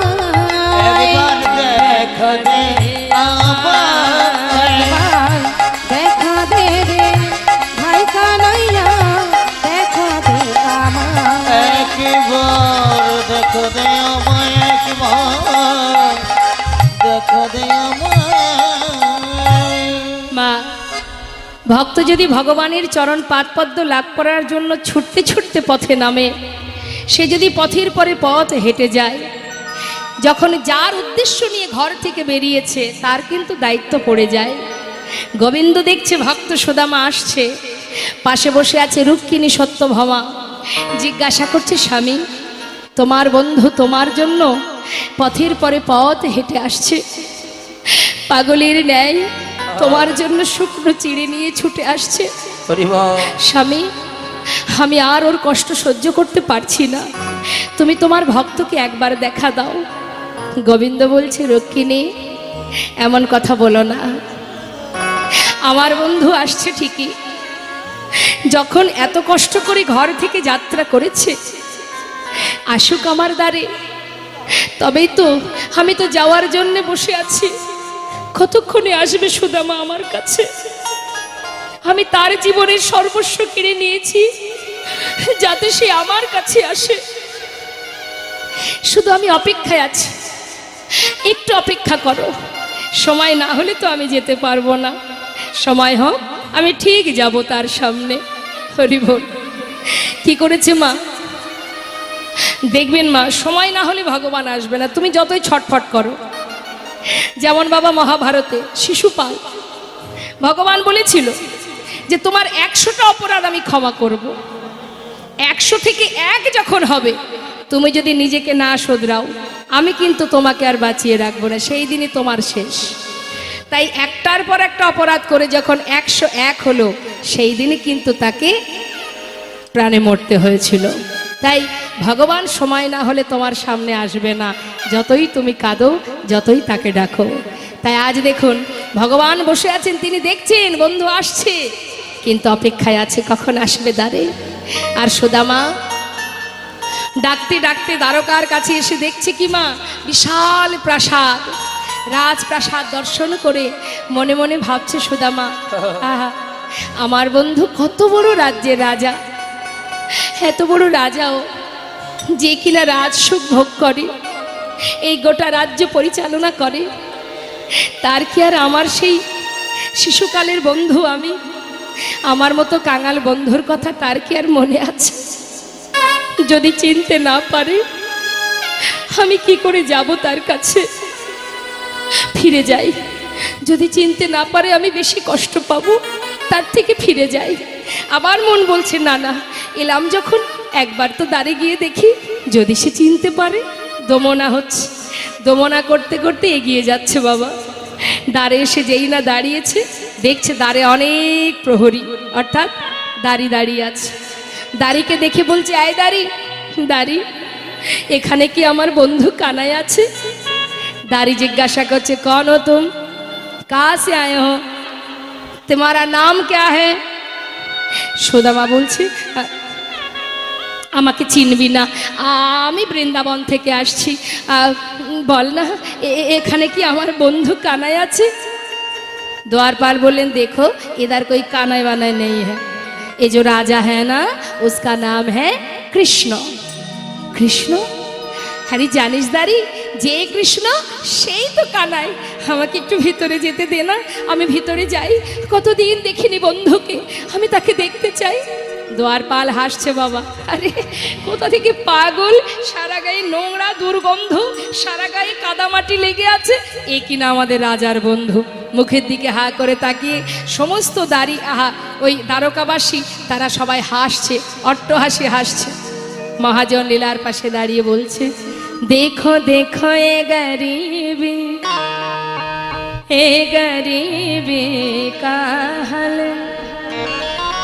कृष्ण की द्वार पे बेसवासी लेके आया हो, बचपन की यार है मेरा शान, यही सोच के आसी करके आया हो।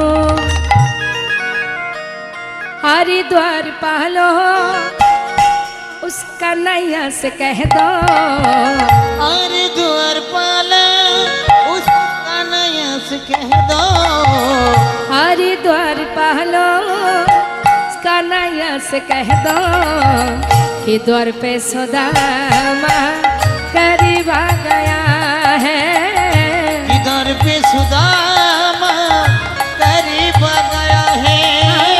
अरे द्वार पालो कन्हैया से कह दो, अरे द्वार पाला उस कन्हैया से कह दो, कि दर पे सुदामा करीब आ गया है, कि दर पे सुदामा करीब आ गया है।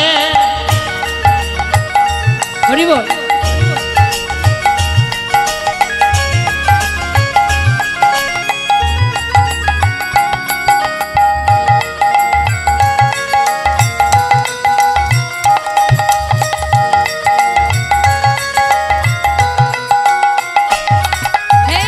सर पे न पगड़ी तन पे न जामा, बता दो कन्हैया तो नाम है सुदामा, बता दो कन्हैया को नाम है सुदामा, सर के न पगड़ी तन पे न जमा, बता दो कन्हैया को नाम है सुदामा, बता दो कन्हैया को नाम है सुदामा, न सर पे है पगड़ी न तन पे है जामा, बता दो कन्हैया तो नाम है सुदामा, सर के न पगड़ी तन पे न जमा, बता दो कन्हैया को नाम है सुदामा, बता दो कन्हैया को नाम है सुदामा, एक बार जाके है उसका नैया से कह दो, एक बार जाके उस कन्हैया से कह दो, कि द्वार पे सुदामा करीब आ गया है, दर पे सुदामा करीब आ गया है। अरे द्वार पालो कन्हैया से कह दो, अरे द्वार पाला उस कन्हैया से कह दो, कि द्वार पे सुदामा हरि बोल गाय बोल हरि बोल। कि दर पे सुदामा करीब आ गया है, कि द्वार पे सुदामा करीब आ गया, कि दर पे सुदामा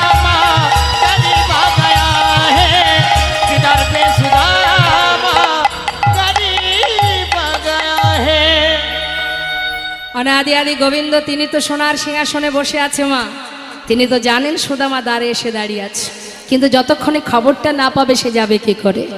তাই দ্বারপাল সুদামাকে বাইরে রেখে ভেতরে যাচ্ছে মহারাজকে খবর দিতে যে মহারাজ আপনার বন্ধু এসেছে দ্বারে। হ্যাঁ, এই কথা বলবার জন্য দ্বারপাল যাচ্ছে। আর সুদামা গোবিন্দের অন্তরটা ছটফট করছে, কতক্ষণে দ্বারপাল আসবে আমার কাছে খবরটা দেবে বলে। আর এদিকে রুক্মিণী সত্যভামা বন্ধু এসেছে, ভক্ত এসেছে, ভক্ত ভগবানের মিলন হবে কিনা মা, তাই রুক্মিণী সত্যভামা সুন্দর করে তাকে রাজবেশ পরিয়ে সাজাচ্ছেন গোবিন্দকে। আসুন আমরাও সাজাই, যে যার অন্তরে গোবিন্দকে বসিয়ে। হ্যাঁ, সাজাচ্ছে, কেমনভাবে সাজাচ্ছে মা দেখুন। সাজে সাজ মহান তুমি, সাজ সাজ মোহন তুমি সাজো, সাজ মহান তুমি, সাজ সাজ সাজ মহান তুমি, সাজ সাজ সাজ মহান তুমি, সাজ সাজ মোহন তুমি, সাজো সাজো মোহন তুমি, সাজা সাজো মোহন তুমি সাজো, সাজো সাজো মোহন তুমি সাজো, সাজো সাজো মোহন তুমি, সাজো সাজো মোহন তুমি, সাজা অন্তর মন্দিরে ধর্মরতি, অন্তর মন্দিরে ধর্মরতি, অন্তর মন্দিরে একবার ধর্মরতি, অন্তর মন্দিরে ধর্মরতি, প্রেমেরই প্রদীপে তোমার করিব আরতি। অন্তর মন্দিরে ধর্মরতি, প্রেমের প্রদীপ তোমায় করিব আরতি। গোকুলের কান্হা ব্রজেতে শ্রীকৃষ্ণ, গোকুলের কান্হা ব্রজেতে শ্রীকৃষ্ণ, গোকুলের কান্হা তুমি ব্রজেতে শ্রীকৃষ্ণ, গোকুলের কান্হা ব্রজেতে শ্রীকৃষ্ণ, নব নব রূপে তুমি আজ সাজো মোহন তুমি সাজো, সাজো মোহন তুমি, সাজা সাজো মোহন তুমি সাজো, সাজো সাজো মোহন তুমি সাজো, সাজো সাজো মোহন তুমি, সাজো সাজো মোহন তুমি, সাজা সুন্দর করে সাজাচ্ছে মা। এমন সময় হলো কি দেখুন, ওই যে দ্বারপাল আসছে মহারাজের কাছে, সে এসে যেই না বলেছে মহারাজ আপনার দ্বারে এক কাঙাল ভিখারি পাগলের বেশ দ্বারে দাঁড়িয়ে আছে, আপনার সঙ্গে সাক্ষাৎ করবে বলে। গোবিন্দ জিজ্ঞাসা করলেন তুমি কি করে জানলে সে পাগল? কেন মহারাজ? তার বেশ দেখে। হরি বল। বলে বেশ দেখলে কি কখনো বোঝা যায় যে সে পাগল কি পাগল নয়? নাম কি তার? তার নাম সুদামা। যেই না বলেছে সুদামা, এই অপেক্ষায় তো ছিলেন তিনি। খবর পাওয়া মাত্রই ছুটতে ছুটতে আর রাজবেশ পরা হলো না মা। কনক প্রচঙ্কে কৃষ্ণ আছিল বসিয়া, কনকে প্রচঙ্কে কৃষ্ণ আছিল বসিয়া, কনক প্রচঙ্কে কৃষ্ণ আছিল বসিয়া, কনকে প্রচঙ্কে কৃষ্ণ আছিল বসিয়া, ভাইয়া চলিল দেখো সুদামা শুনিয়া। নিতাই গৌর হরি বল। সুদামা ওই শুনিয়া, না ভাইয়া চলিল দেখো সুদামা শুনি, ধে ধে চলিল, ধে ধে চলিল, ওই না ধে ধে চলিল, ধে ধে চলিল, ওই না সুদামা সুদামা বলে ধে ধে চলিল, সুদামা সুদামা বলে ধে ধে ওই চলিল, না ভাইয়া চলিল দেখো সুদামা শুনিয়া। ভাইয়া চলিল দেখো সুদামা শুনিয়া, সুদামা সুদামা সুদামা একটু দাঁড়া। সুদামা দ্বারে দাঁড়িয়ে থাকতে থাকতে হঠাৎ চিন্তা করছে তবে বুঝি কানাই এলো না। যেই না পিছন ফিরে চলে যাবে, এমন সময় গোবিন্দ আমার ছুটতে ছুটতে বন্ধুকে কাছে পাওয়ার জন্য পাগলের ন্যায় ছুটে এসে সুদামাকে বুকের মধ্যে জড়িয়ে ধরেছে। যেই না বুকের মধ্যে জড়িয়ে ধরেছে, সুদামা বলছে, কানাই রে, আমার কথা তোর মনে আছে বন্ধু? তুই আমাকে ভুলে যাসনি। আমি ভেবেছিলাম আমার মতো কাঙাল বন্ধুর কথা তোর কি আর মনে আছে? কিরে, আমাকে ছেড়ে দে, এইভাবে ধরে রেখেছিস কেন? দেখছিস না সারা গায়ে কত কাদা মাটি নোংরা লেগে আছে? তোর এই সুন্দর অঙ্গে লেগে যাবে কানাই, ছেড়ে দে। কানাই বলছে, সুদামা, এতদিন পর আমার কথা মনে পড়লো তোর। সুদামা, কেমন আছিস তুই? ভালো। এতদিন ভালো ছিলাম না, যখন থেকে তোকে দেখলাম আমার সমস্ত কষ্ট দূর হয়ে গেছে। আর আমার কোনো কষ্ট, কোনো দুঃখ, কোনো যন্ত্রণা নেই। আয়, আমার কাছে আয়, চল ভিতরে চল। না না, আমি ভিতরে যাব না। কেন যাবি না?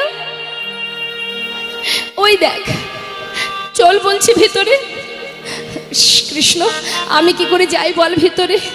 দেখছিস না সারা গায়ে কত নোংরা লেগে আছে। ভিতরে যে রাজরানীরা রয়েছে, আমি তাদের সামনে দাঁড়াবো কি করে? আরে সবাই তো তোর অপেক্ষায় দাঁড়িয়ে আছে। চেয়ে দেখ, সবাই বরণ ডালা নিয়ে দাঁড়িয়ে আছে তোকে বরণ করবে বলে। আয় বন্ধু, আমার সাথে আয়। সাথে করে নিয়ে মা যেই না ভিতরে নিয়ে গেছে, রুক্মিণী, সত্যভামা, ভগবানের সহধর্মিণী যারা, সবাই তাকে বরণ করলেন। বরণ করবার পর তাকে ঘরের মধ্যে নিয়ে গিয়ে সোনার সিংহাসনে যেই না বসাবে, সুদামা বলছি, কানাই, আমি এখানে বসতে পারবো না। বসবি না মানে? তুই না আমার বন্ধু, আয় বলছি। হাত ধরে জোর করে বসিয়েছে। কোথায় বসিয়েছে? রাজ সিংহাসনে। বলুন দেখি মা, জীবনে যার চেয়ার কপালে জোটেনি তাকে বসিয়েছে সোনার সিংহাসনে। কি করে বসবে সে? হাত পা গুটিয়ে আছে, যাতে কোনো রকমের ছোঁয়া না লাগে। কানাই বলছে, কিরে, এইভাবে কেউ বসে? ঠিক করে বস, হাত পা ছেড়ে বস। আরে বল, তাহলে যে কাঙাল গাছের তলায় দিন কেটেছে, আজ সে বসেছে সোনার সিংহাসনে। বাবা, তাহলে জগতের মাঝে একবার অনুভব করুন মা, কে ধনী। এ জগতে কোনো ব্যক্তি, কোনো সাধুগুরু বৈষ্ণব দেখবেন দাঁড়ে দাঁড়ে যদি ভিক্ষা করে, একটু যদি টাকা পয়সার কোনো ধনী ব্যক্তি থাকে গ্রামে, তারা দেখবেন আফসোস করে, আহা বড় অসহায় বেচারা, দাঁড়ে দাঁড়ে ভিক্ষা করে, হ্যাঁ, গরিব দিনহীন কাঙাল, তাই না? কিন্তু জেনে রাখবেন, এ জগতের ধন সম্পদ আজ আমার আছে, কাল আমাকে ঘাড় ধাক্কা দিয়ে বের করে দেবে আমার সন্তানেরা। আমি সব হারিয়ে ওই আমার তুলসী তলাতে জীবন কাটবে। তাহলে জগতের সেই মহাধনে ধনী যে জন কৃষ্ণ ধনে ধনী, যেটা তোমার জীবন থেকে কখনো হারাবে না, কখনো তুমি সেই ধন থেকে তুমি আলাদা হবে না। আজ সুদামা জীবন কাটিয়েছে গাছতলাতে, সেই সুদামা কৃষ্ণ ধনে ধনী হয়ে আজ ভগবানের সোনার সিংহাসনে বসেছে। তাহলে জগতে সেই মহাধনে ধনী মা যে জন গোবিন্দ ধনে ধনী। নিতাই গৌর হরিবোল হরিবোল।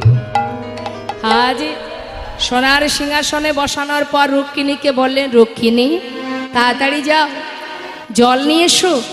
আজ আমি নিজেই আমার বন্ধুর চরণ ধৌত করব। কেন জানো? সে যে মস্ত বড় পণ্ডিত, পণ্ডিত এসেছে আমার ঘরে, বিপ্র এসেছে আমার ঘরে, তার চরণ ধৌত করব আমি। দেরি করো না, তাড়াতাড়ি জল নিয়ে এসো। দেরি না করে রুক্মিণী সত্যভামা সোনার থালা চরণ তলে পেতে দিলেন। বাবা, এবার সুন্দর করে ভগবান নিজের হাত দিয়ে ভক্তের চরণ ধোয়াচ্ছে, চোখের জল দিয়ে চরণ ধৌত করছে। ভক্তের বোঝা ভগবানই বয়। হরি বল। সোনার থালাতে সুদামা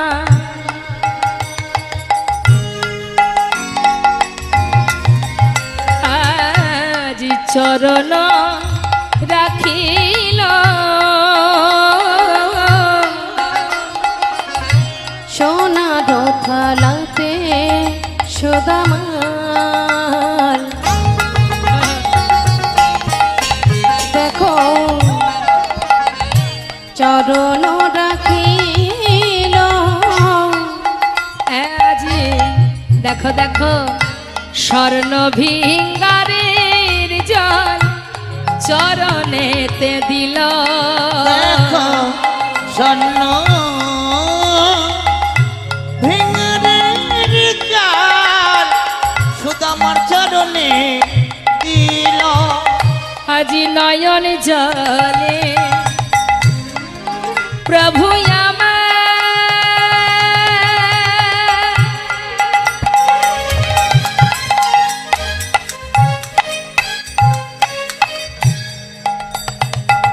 চরণ ধোয়ালো, নয়ন জলে প্রভু আমার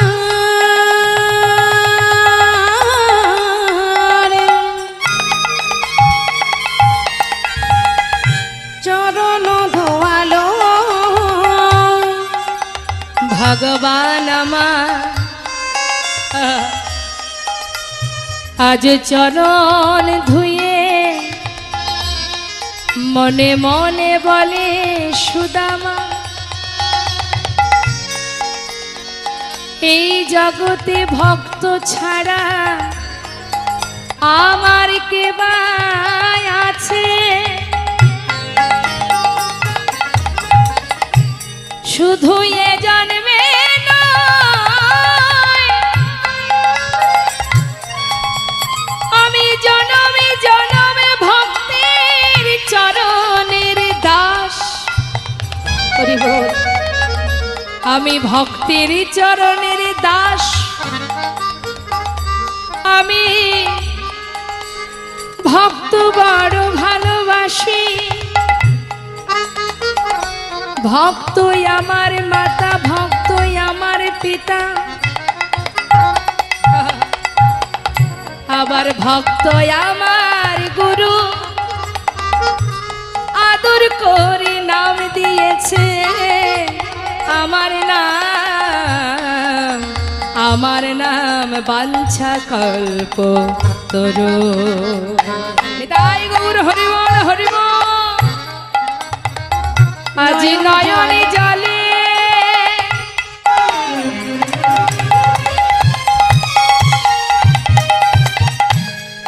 চরণ ধোয়ায়ে দিয়ে, আজি মন্দ মন্দ সেবা করে। দুটি নয়ন জলে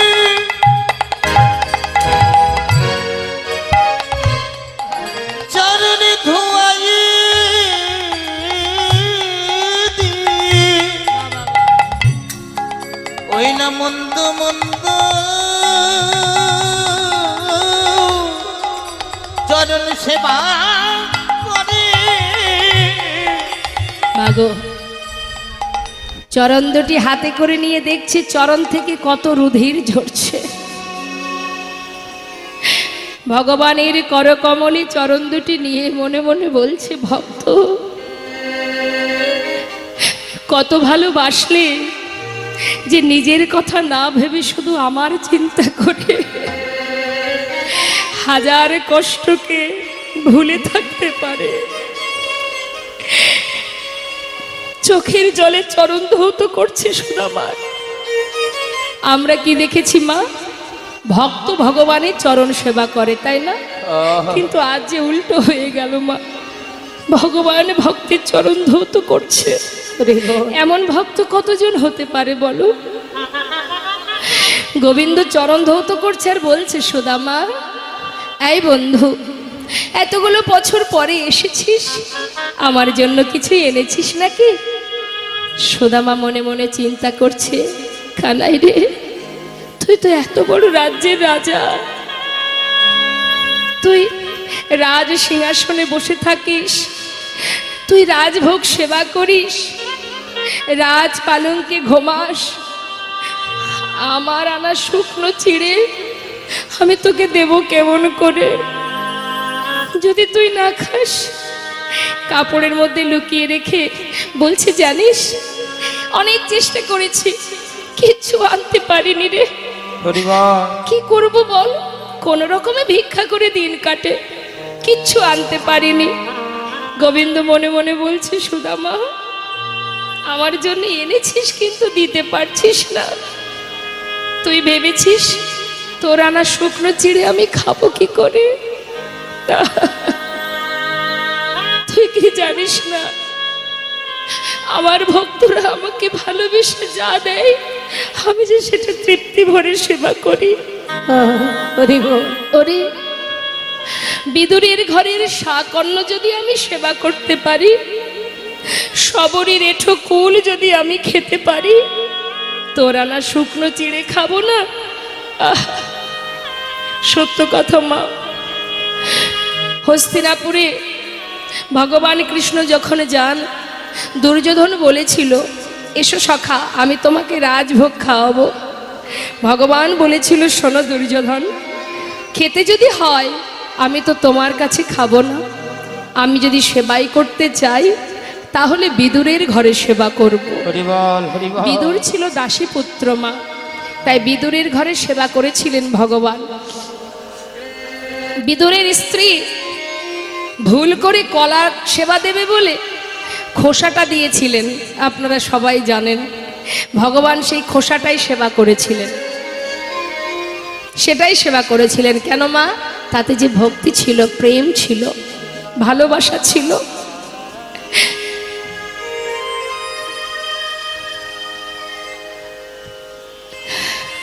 রাম অবতারে সবরী যে ছিল সকলের ঘৃণিতা, অবহেলিতা, সেই সবরী মা একটা ছোট্ট কুটিরের মধ্যে থাকতো, আর তার জীবনের একটা স্বপ্ন ছিল, রাম আমার কুটিরে আসবে। তাই প্রতিদিন কি বা পাবে বনের ভিতরে, গাছ থেকে কুল পাড়তো মা। দেখুন ভালোবাসা কাকে বলে। আপনি আপনার সন্তানকে নিজের বদনের এঁঠো দেন তো? দেন না? সন্তানের এঁঠো আপনি খান তো? তাহলে তাকে ভালোবাসেন বলেই আপনি দিচ্ছেন। আর ভগবানের বদনে এঁঠো দিতে পারে তারাই যারা ভগবানকে ভালোবাসতে পারে, নিজের করে ভালোবাসতে পারে। হরি বল, হরি বল। তাই সেই সবরই রামকে কি খাওয়াবে? বনে গিয়ে কুল পেড়েছে, গাছের কুল, মুখে দিয়ে দেখছে টক না মিষ্টি, যেটা খেয়ে দেখছে মিষ্টি কুল, সেই অর্ধেক এঁঠো কুলটা তুলে রাখছে, কেন? রামকে দেবে তাই। হরি বল, হরি বল। প্রতিদিন ফুল তুলে সেই ফুলগুলোকে ছিঁড়ে ছিঁড়ে যে পথে রাম ঢুকবে তার কুঠিরে, সেই পথের মধ্যে সুন্দর করে সাজিয়ে রাখতো, কেন? আসতে যেন তার চরণে ব্যথা না পায়নি। তাই গৌর হরি বল। ভগবান প্রভু রামচন্দ্র মা সীতাকে উদ্ধার করার পথে ওই সবরীর কুঠিরে গিয়েছিল এবং সবরীর এঁঠো কুল সেবা করেছিলেন প্রভু রামচন্দ্র।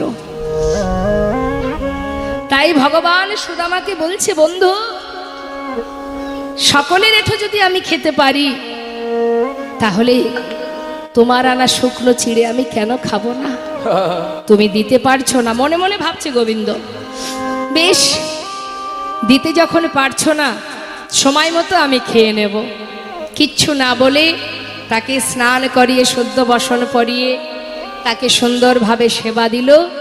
সেবার পর বলল, বন্ধু, এত পথ হেঁটে এসেছিস, চল এবার বিশ্রাম করবি। এই বলে শয়ন মন্দিরে নিয়ে গিয়ে সুদামাকে শয়নে দিলেন। সুদামা শয়নে আছে মা। দেখতে দেখতে অন্ধকার হতে হতে মধ্যরাত। মধ্যরাত যখন রাত সবাই ঘুমাচ্ছে, সেই সময় ভগবান তার নিজের শয্যা পরিত্যাগ করে এক পা দু পা করে সুদামার কুঠিরে প্রবেশ করলেন। হরি বল। সুদামা যেখানে শুয়ে আছে তার চরণের পাশে গিয়ে বসলেন। হরি বল। চরণের ধারে বসে দেখছে চরণ দুটি কত পথ হেঁটে এসেছে, তাই নিজের করকমল দিয়ে হাত দিয়ে তাই ভক্তের চরণটা সেবা করছে। কেন? অনেক পথ হেঁটে এসেছে, কত কষ্ট হলো তার, যাতে বন্ধু ভালো ঘুমাতে পারে, তাই চরণ সেবা করছে। চরণ সেবা করতে করতে মা হঠাৎ দেখছে চরণ তলে কত কাটা ফুটে আছে। মনে মনে ভাবছে, গোবিন্দ বন্ধু, নিজের কোনো খেয়ালই নেই তোর। সেই শিশুকাল থেকে তুই আমাকে এত ভালোবাসিস, এত কাটা ফুটেছে চরণ তলে, কিন্তু সেদিকে তোর কোনো খেয়াল নেই। হরি বল, হরি বল। কিন্তু এই কাটা আমি কি করে পরিষ্কার করব? ও যে ঘুমিয়ে আছে, যদি ঘুম ভেঙে যায়। তাই ধীরে ধীরে চরণের পাশে বসে নিজের হাত দিয়ে একটা একটা করে কাটা পরিষ্কার করছে মা। আবার লক্ষ্য আছে যাতে বন্ধুর ঘুমটা ভেঙে না যায়। এখন পরিষ্কার করতে করতে দেখছে কি একটা কাটা অনেকটা ভিতরে ঢুকে গেছে, সেটাকে কি করে বের করবে? কিছুতেই সেটাকে হাত দিয়ে বের করতে পারছে না। যখন বের করতে পারছে না, দেরি না করে গোবিন্দ আমার নিজের বদনটা সেই চরণতলে নিয়ে গিয়ে নিজের দাঁত দিয়ে সেই কাঁটাটাকে ধরে যখন জোর করে টেনে বের করেছে, সঙ্গে সঙ্গে সুদামার কাপড়ের নিচে যে পুটুলিটা ছিল সেটা নিচে পড়ে গেছে, আর সুদামা চমকে উঠেছে। হঠাৎ গোবিন্দকে দেখতে পেয়েছে। গোবিন্দ বলছে, কি সুদামা, এই পুটুলিতে কি আছে? হ্যাঁ দেখি তো। হাতে করে যেই না তুলেছে, সুদামা বলছে, কানাই দে, আমায় ফিরিয়ে দে, দে বলছি। আরে ফিরিয়ে তো দেবই, আগে দেখি কি আছে। যেই না খুলেছে মা, দেখছে কি তার মধ্যে চিড়ে। ও, তুই চিড়ে এনেছিলে আমার জন্য, আমাকে তো দিলি না সুদামা। কেন দিলি না তুই বল? কেন দিলি না তুই? তুই কি ভেবেছিস আমি চিড়ে খেতে পারবো না? আরে ক্ষীর সর ননি মাখনে খেতে খেতে আমার আর মুখে কোনো রুচিই নেই। এই যে আজকে তুই চিড়ে এনেছিস, আজ আমি একটু মুখের স্বাদটা পাল্টাবো। এই বলে যেই না মুখে দিতে যাবে মা, হঠাৎ দেখছে ভিজে। আরে বন্ধু, চিড়েগুলো ভিজিয়ে এনেছিস? বুঝেছি বুঝেছি বুঝেছি, শুকনো চিড়ে খেতে গেলে মুখে ব্যথা লাগবে, সেই জন্য ভিজিয়ে এনেছিস, তাই না? আরে এই না হলে কি বন্ধুত্ব? ঠিক করেছিস। যেই না মুখে দিতে যাবে, সুদামা বলছে, কানাই জানিস ভাই, আমি কিন্তু চিড়ে ভিজিয়ে আনিনি। তাহলে ভিজলো কি করে তা তো জানি না, তবে মনে হয় আসার সময় তোর কথা ভাবতে ভাবতে যখন আমি কাঁদছিলাম, আমার মন বলছে আমার চোখের জলে চিড়ে ভিজে গিয়েছে। তাই গৌর হরিবল হরিবল।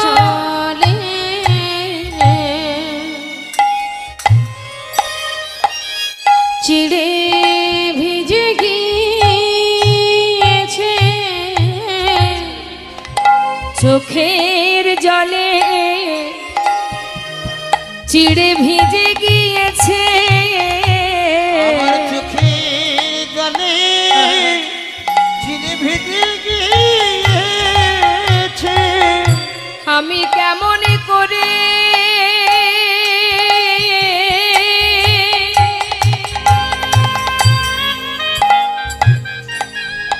ওরে কানাই রে,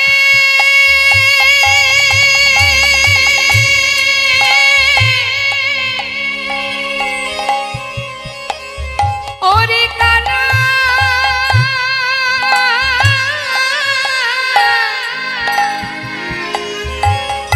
আমি কেমন করে দেব বদনে আমার চোখের জলে চিড়ে ভিজে গিয়েছে। আমি কেমন করে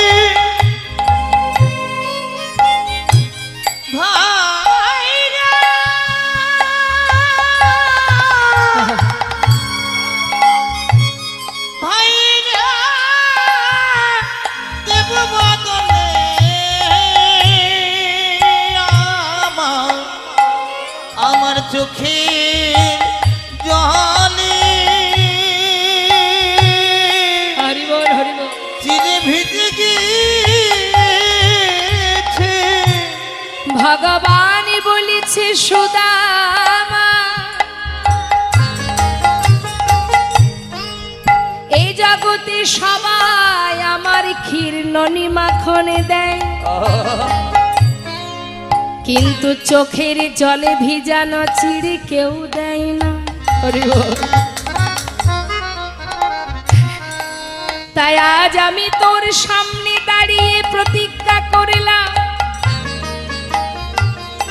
যে চিড়ে তুই আমায় দিতে দ্বিধা করছিস, হরি বল, হরি বল। আগত কলিযুগে আমি নদিয়ায় গিয়ে গৌর হব। হরি বল, হরি বল। যদি কলির জীব আমায় সেবা দিতে চায়, যদি কোন রাজা কোন ভিখারি, যদি কোন কাঙালে কাঙালিনী কলিজীবের দ্বারে দ্বারে ভিক্ষা করে যদি মাটির মালসায় আমায় চিড়ে ভোগ দেয়, তবে আমি গৌর হয়ে সেই ভোগ গ্রহণ করব। হরি বল, হরি বল। এই তোর সামনে আমি প্রতিজ্ঞা করলাম। আমা ভগবান প্রতিজ্ঞাবদ্ধ হলেন, যে চিড়ে তুই আজকে দিতে চাইছিস না, তো দ্বিধা হচ্ছে। আগত কলিযুগে কলিহত জীব সে ধনী হোক আর দরিদ্রই হোক, যদি মাটির মালসাই করে ভিক্ষা করে আমাকে চিড়ে ভোগ না দেয়, আমি সেবা করব না। হরি বল। কলিযুগে মহাপ্রভুর ভোগ হয় কিসে মা? মাটির মালসাই। আচ্ছা বলুন দেখি, যিনি বিশ্ব ব্রহ্মাণ্ডের মালিক, তিনি তো এটা ঘোষণা করতে পারতেন যে আমাকে সোনার থালায় খেতে দাও। এটা একমাত্র ধনী যারা তারা পারবে। একজন ধনী ব্যক্তি সোনার থালা তৈরি করে ভগবানের সেবা দেবে, কিন্তু যারা দিনহীন কাঙাল, হরি বল, হরি বল, যাদের নিজেদেরই অন্ন কপালে জোটে না, তারা কি করে সোনার থালা বানিয়ে ভগবানের সেবা দেবে? তাই ভগবান তাদের কথা ভেবে এটাই স্থির করলেন যে সে রাজা হোক ধনী হোক আর কাঙাল কাঙালিনী হোক। মাটির মালসার দাম কত মা? 5 টাকা 10 টাকা, তাই তো? যাতে সবাই আমায় সেবা দিতে পারে। নিতাই গৌর হরি হরি বল, বল। নিতাই গৌর হরি বল। আর আমরা খেতে গেলে আমাদের অনেক কিছু লাগে, লাগে না বাবা? ডাইনিং টেবিল চাই, ওপরে একটা ঝাড়বাতি হলে দেখতে ভালো লাগবে, সামনে একটা ফুলদানি হবে, আহা কত কি দরকার আমাদের। একবার আমাদের নিজেদেরই লজ্জা হওয়া উচিত, যিনি বিশ্বব্রহ্মাণ্ডের মালিক তিনি মাটির পাত্রে সেবা করেন, আর আমাদের কত কিছু দরকার হয়, তাতেও শান্তি নেই আমাদের। নিতাই গৌর হরি বল। তাই যারা বুঝেছে তারা কখনো এই সুখ কামনা করে না। দেখবেন অনেকের ঘরে আছে ভগবানের জন্য পাকা ঘর, পাকা মন্দির, নিজে থাকে কুড়ে ঘরে। আবার অনেকের আছে সিঁড়ির ঘরে ভগবান আছেন, তার ঝুলকালিতে ভরা, নিজের ঘরে এসি লাগানো আছে। এটাই তো ভক্ত আর অভক্তের তাৎপর্য, তাই না? তাই আজ দেখুন ভগবান বললেন যে আমি এই চিড়ে আগত কলিযুগে সেবা করব। এদিকে রুক্মিণী সত্যভামা বললেন, স্বামী তুমি এই অমৃত সেবা করছো, আমাদের দেবে না? তা গোবিন্দের কাছ থেকে নিয়ে তখন সবাই মিলে সমানভাবে ভাগ করে সেবা করলেন। আর এদিকে কি হলো মা? কিছুদিন রইল ঘরে, সুদামা কৃষ্ণের কাছে রইল। তার মধ্যে দিয়ে গোবিন্দ আমার রুক্মিণীকে ডাকলেন, রুক্মিণী বলো, তুমি তো স্বয়ং লক্ষ্মী, আজ আমি তোমার কাছে একটা কিছু চাইবো, বলো স্বামী। রুক্মিণী, দেখো আমার বন্ধু সে মস্ত বড় কাঙাল, গাছতলাতে তার দিন কাটে, সন্তানদের এহেন অবস্থা। ও আমার কাছে প্রতিজ্ঞা করেছে জীবনে দুহাত পেতে কিছু চাইবে না, আর ও যদি না চায় আমি ওকে দেব কি করে? মনে করুন বাবা, আপনার বন্ধু খুব ধনী, আপনি কোনোদিন তার বাড়িতে বেড়াতে গেলেন, এখন আপনি বেড়াতে গেছেন দেখে, আপনার চলাফেরা দেখে আপনার সে কিছু টাকা আপনাকে দিতে গেল, বলুন নিজের খারাপ লাগবে কি না? যে ও আমি আজ গরিব বলে, আমি কাঙাল বন্ধু বলে, বন্ধুর টাকা পয়সা আছে বলে সে আমাকে সাহায্য করছে, খারাপ লাগবে কি না মা? তাই বলছে গোবিন্দ, যে জানো রক্ষিণী, বন্ধু যদি আমার কাছে না চায়, আমি যদি ওকে যেচে কিছু দিই, ওকে অপমান করা হয়, তাই আমি ওকে কিছু দিতে পারছি না। কিন্তু রক্ষিণী, তুমি তো লক্ষ্মী, যাও না, আমার বন্ধুর সমস্ত দুঃখটা দূর করে দাও। পারবে ওর সমস্ত দারিদ্রতা দূর করে ওকে সকল সুখী সুখী করতে? আমার বন্ধু আমার সম সুখ যেন সে পায়। যাও না রক্ষিণী। রক্ষিণী বলে, স্বামী যদি অনুমতি হয় আমি নিশ্চয়ই পারবো। যাও, আর দেরি করো না। দেরি না করে রক্ষিণী বিশ্বকর্মাকে সঙ্গে করে নিয়ে সুদামার প্রাসাদ বানিয়ে আবার চলে এলো মা। কিন্তু সুদামা কিন্তু কিছুই জানে না। বেশ কিছুদিন পর যখন কানার কাছ থেকে বিদায় নেবে, হঠাৎ কানাই বললেন, সুদামা যাবি ভাই? যা, তবে একটা কথা জিজ্ঞাসা করি। হ্যাঁ রে, চলে যাবার আগে কিছু আমায় বলবি নাকি? কিছু চাস? বল, কি চাস? সুদামা বলছে, কানাই, এই যে তোকে দেখেছি, আমার জীবনে সব কষ্ট দূর হয়ে গেছে, আর আমার কিছু চাওয়ার নেই। শুধু তোর কাছে আমি একটা কথা জানিয়ে যাই ভাই, যেমন করে আমায় ভালোবাসিস, মৃত্যুকাল পর্যন্ত যেন আমায় ভুলে যাস না, যেন সঙ্গ ছাড়া করিস না ভাই, যেন সঙ্গ ছাড়া করিস না ভাই, যেন সঙ্গ ছাড়া করিস না ভাই। শুধু এ জন্মে নয়, জন্মে জন্মে যেন সঙ্গ ছাড়া তুই করিস না ভাই। শুধু এ জন্মে না, ওই না জন্মে জন্মে যেন সঙ্গ ছাড়া হরিব করিস না ভাই। আমি আর কিছু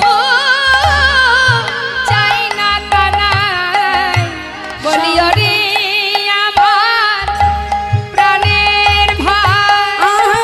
আর কিছু চাই না হরিব হরিব প্রাণের ভাই, আর কিছু চাই না যেন কানাই, সঙ্গ ছাড়া করিস না ভাই। সুদামা, চিন্তা করিস না।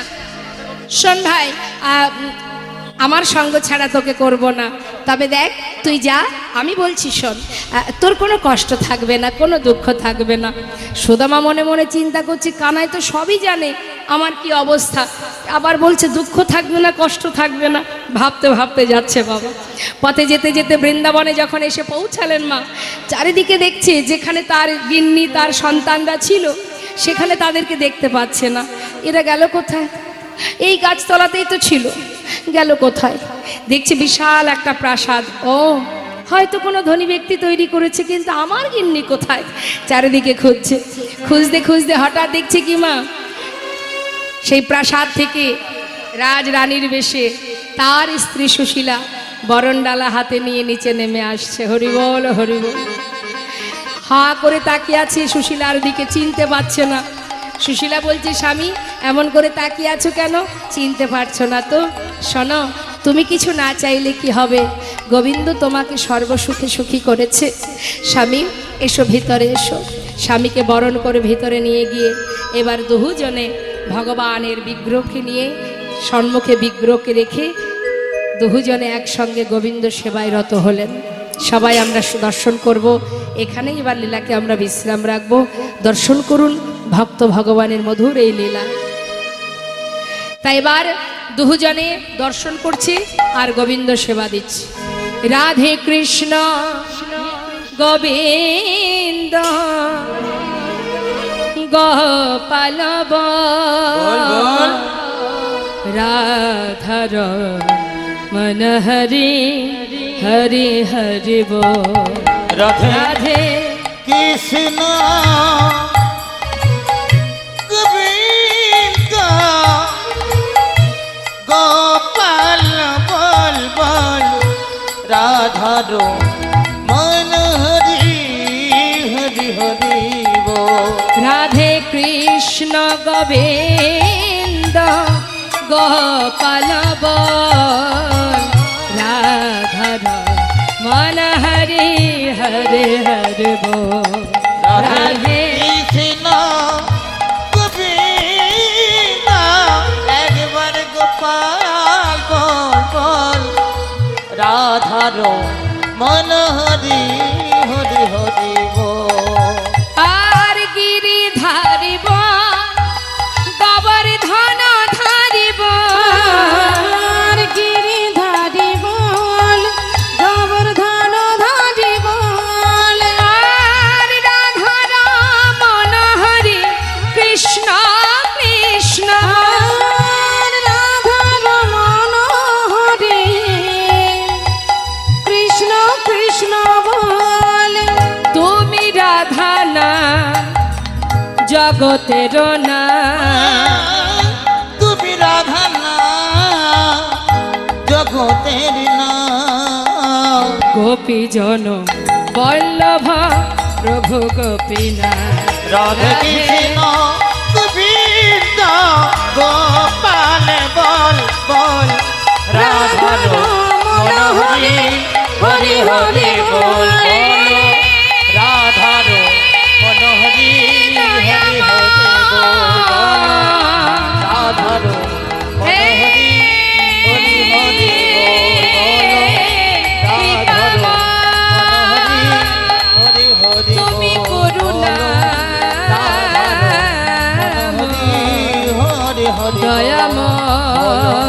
রাধার মন হরি হরি হরি বল বল রাধার মনোহরি হরি হরি বল বল রাধার মন হরি হরি হরি হরি ভক্ত আর ভগবানের মিলন হইল ভক্ত আর ভগবানের মিলন হইল প্রেমানন্দে বদন ভরে হরি হরি বল হইল প্রেমানন্দে বদন ভরে হরি হরি বলো জয় সচিনন্দন জয় গৌর হরি জয় সচিনন্দন জয় গৌর হরি বিষ্ণুপ্রিয়ার প্রাণ বধুয়া নদী